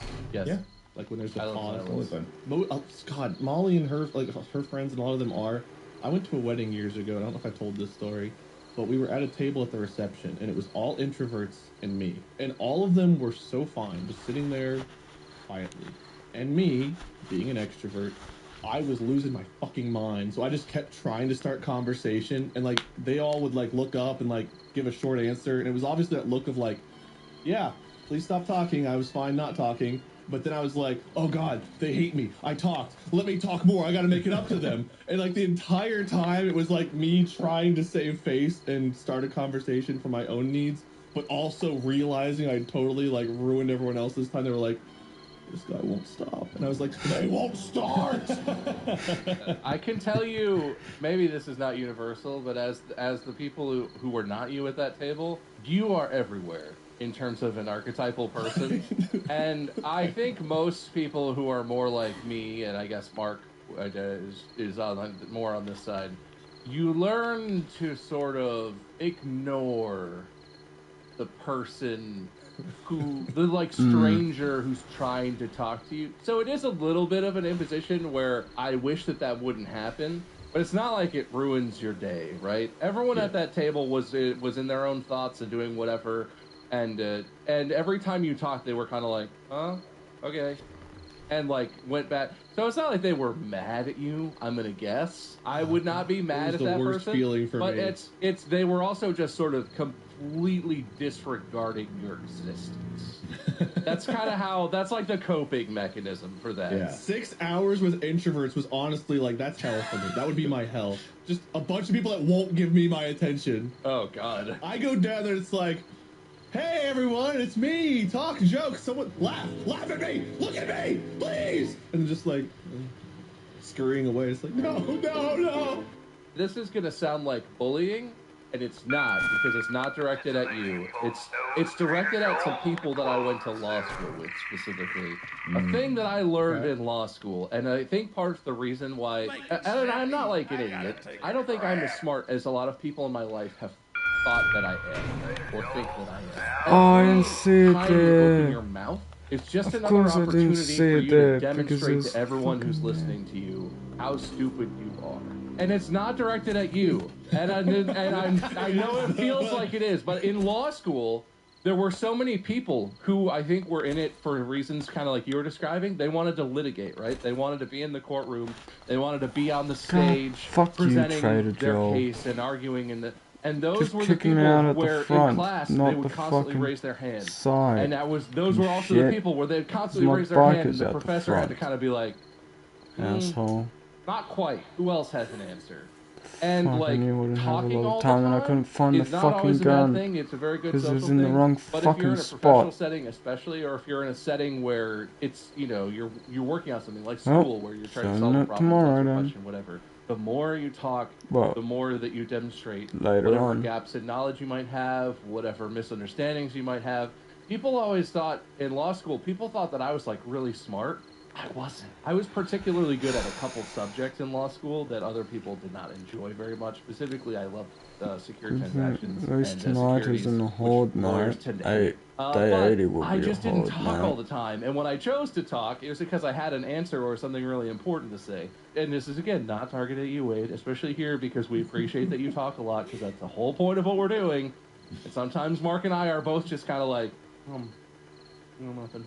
But in life, you don't always have to talk. No matter how badly you might want to, it might be the best opportunity for you to just stay quiet and let someone else. Because unless you have something really important or really pertinent to say, you might not be adding anything. You might just be making people think, wow, I wish that idiot would shut their mouth. No, that's fair. And I think, again, early on, I found that playing the fool I enjoyed.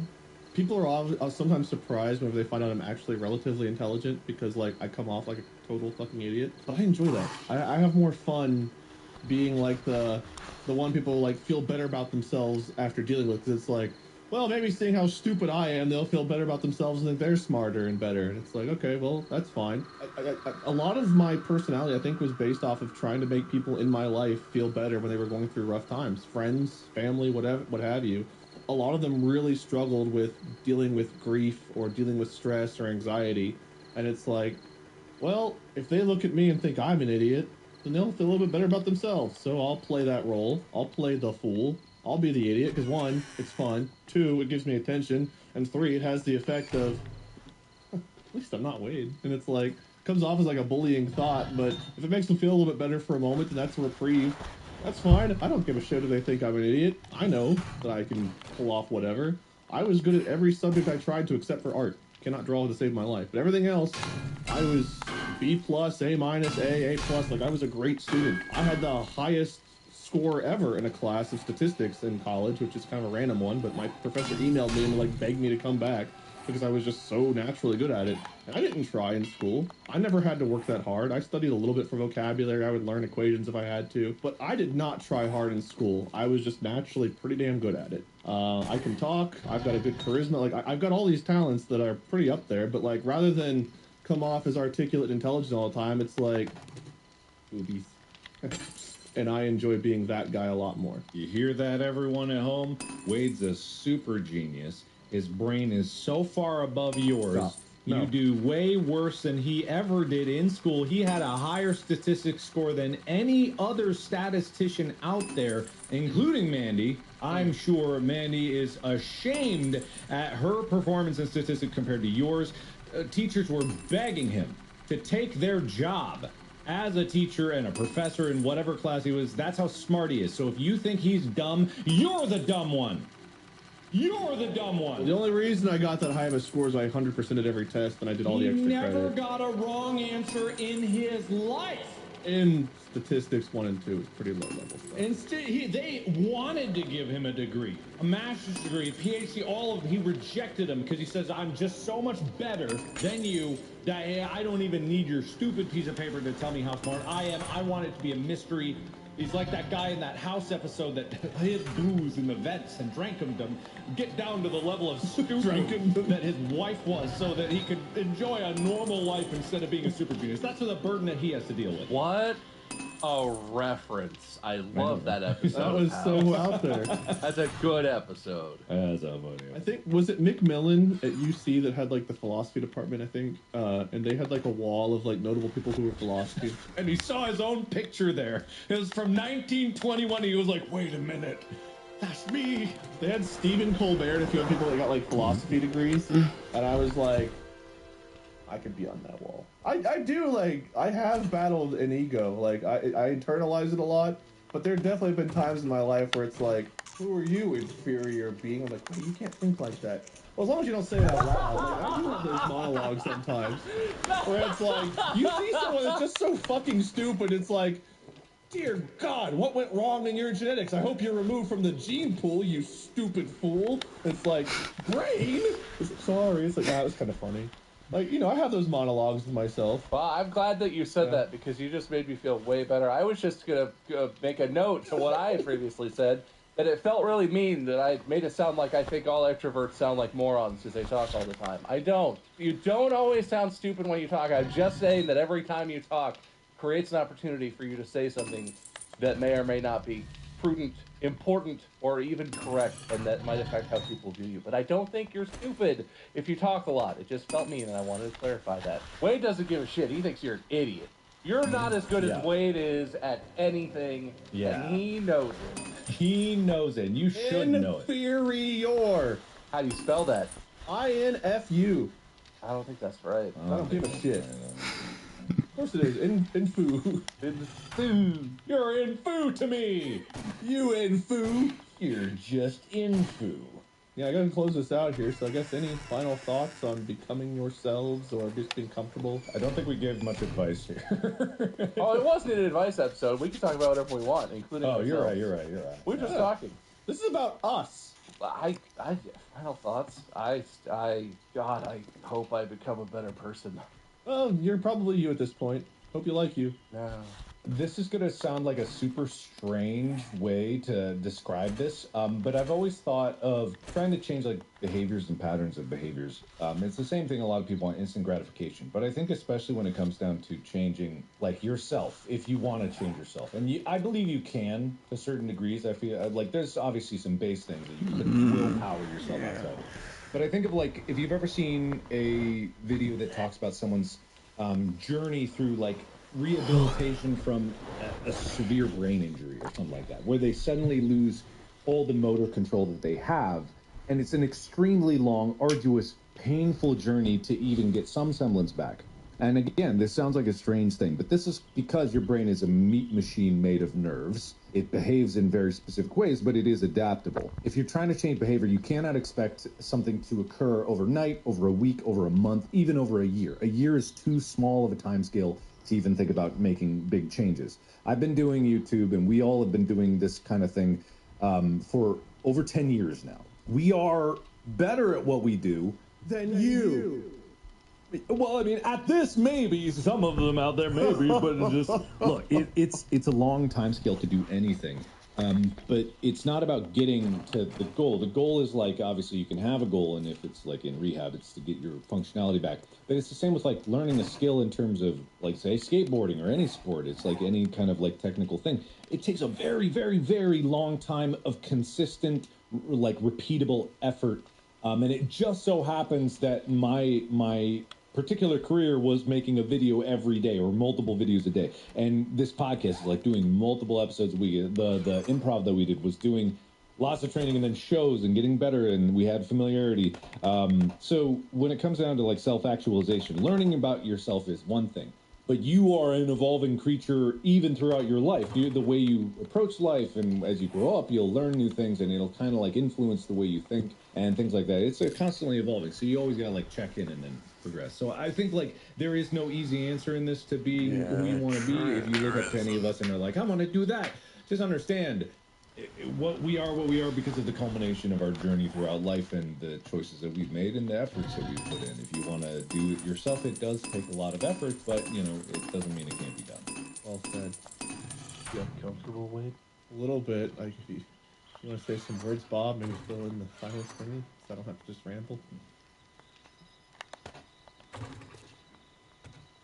Yes, that does make me uncomfortable then. That's my favorite game, actually, when we're hanging out in person, is to get everyone to be as quiet as possible and look at Wade, because it creates a feeling in him that everyone's expecting him to entertain the entire group. It makes you so deeply uncomfortable. It's very fun. It takes like 5 seconds of everyone looking at Wade and quiet for him to get so uncomfortable. It's always funny. I'm sorry, buddy. But then you get to entertain the whole group. Everybody gives you the stage, and then you take the spotlight, bud. Everyone's looking at you. Yeah, but it's different whenever people are like, you can tell when someone's an active listener versus just like tolerating your existence. And you guys give that like the same feeling I had at that stupid reception where it was just like, great, Wade's talking. I guess at least I don't have to talk for a minute. Let me not really pay attention though. Oh wait, what's he saying? He's looking at me. I wish this software that we're using would tell you specifically when we're looking at your camera, and you just put 2 big eye icons like you are being watched. Well, we could get that software that makes it look like you're always looking at the camera even when you're not. Oh. Yeah. Toby! You know, the Toby eye tracker. Toby! Yeah, that thing. Toby! Final verdict, yeah? I'm not self-actualized. Wade is. Mark, maybe. Well, actualized, I don't know. Again, I might be misusing that term, but I am comfortable in my skin. I feel like I understand myself and know myself. What do you think, Mark? Yes or no? No. Still working on things. Life is a journey of self-discovery. You won't know yourself till you're dead.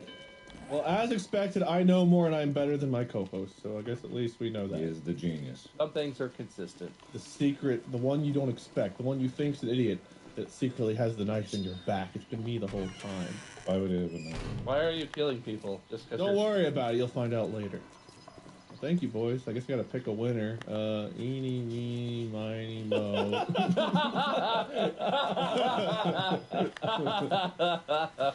I'm laughing because I know it's not going to be any more complicated than that. That's the joke behind the truth. Oh no, he's got points. There's numbers involved, probably. Yeah, okay. All It's a right. system. It's a system. I'm going to give this win to Bob because I feel like maybe the win to Bob will allow him to catch up to us on his path to self-actualization. May you use this win as a stepping stone to catch up to where Mark and my brains happen to be. And I hope that doesn't come off as an insult, Bob. I'm talking about my friends in law school. Oh no, how could that? How could that come across as an insult? It really was about people in law school, I gotta say. I can't reiterate that enough.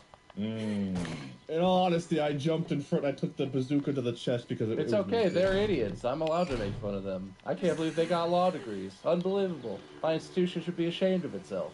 Maybe they're representing you now. Be careful. No, they're not. I choose who represents me. That wasn't at you. That was at the. Oh, listeners, yeah. What is the prophetic you? No, not The prophetic, pathetic you. The pathetic you. The pathetic you. Go ahead with your winner speech, Bob. Well, this feels somehow less like a victory and more like a pitiation. Pity.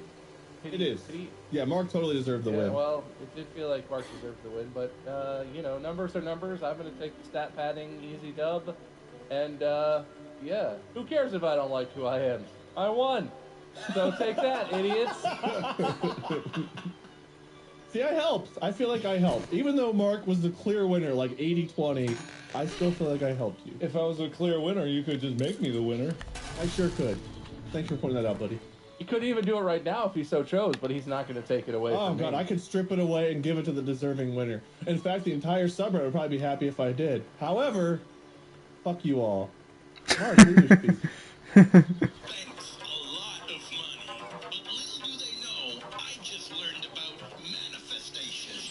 Now I'm gonna get so much money. Maybe you should have manifested the win a little harder. I'm going to manifest the win right now. I'm winning. I am the winner. I'm pretty sure, The winner. pretty sure manifestation is like birthday wishes. If you say it out loud, it doesn't come true. Yeah, just keep trying. Maybe it'll change by the time the next episode. Maybe. Maybe it only affects things in the future. It can't affect things in the past. You can't change the past, but you can change the future. I'm going to manifest the future. Well, technically, the future is now, and the past is also now. Anyway, thank you all for joining. I hope you enjoyed my very fair decision there at the end. Don't emulate us. Be yourself. Figure out who yourself is. And, inferior. I had to squeeze one more of those in. Anyway, hope you all enjoyed. If you haven't already, go follow my co-hosts. You can find Bob, the winner, at MySkerm. That's MUYSKERM, because he never spells it out for you, so I will. You can find Mark at Markiplier. If you can't spell that, just type M-A and Google will auto-finish it for you. He's kind of a big deal. I'm Wade, Minion777, Lord Minion777, doesn't matter. If you haven't already, check out the merch. We have merch at store.distractiblepodcast.com. Maybe, hopefully. If not, then whoops, I tried. See you all in the next one, where Bob, the winner, will probably host, unless Mark manifests a win in between. We'll find out. Until then, podcast out. So you're doing a Top Gear style. Like, in the next episode, Bob gets a colonoscopy. Mark does a kickflip off a bridge. Next time on Dragon Ball Z, Mark uses the Kamehameha on Bob, who combats with a final flash. Who will defeat... That's not what I was talking about. We'll end the episode by making Wade's head explode. Fuck you. This episode is brought to you by NAB. Life's complex and it can often feel dramatic. That's why NAB are bringing more...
next week, the gents rewrite the history books as Bob hosts and derides antiquity. Mark dreams about Fort Knox, thinks the internet is old hat, and respects the tallest of... Okay, we'll continue listening to the tomorrow. I'm gonna leave this episode here. As always, I hope you all enjoyed this episode of 7 Days to Die, and I'll see you all in the next one. Peace out, everybody.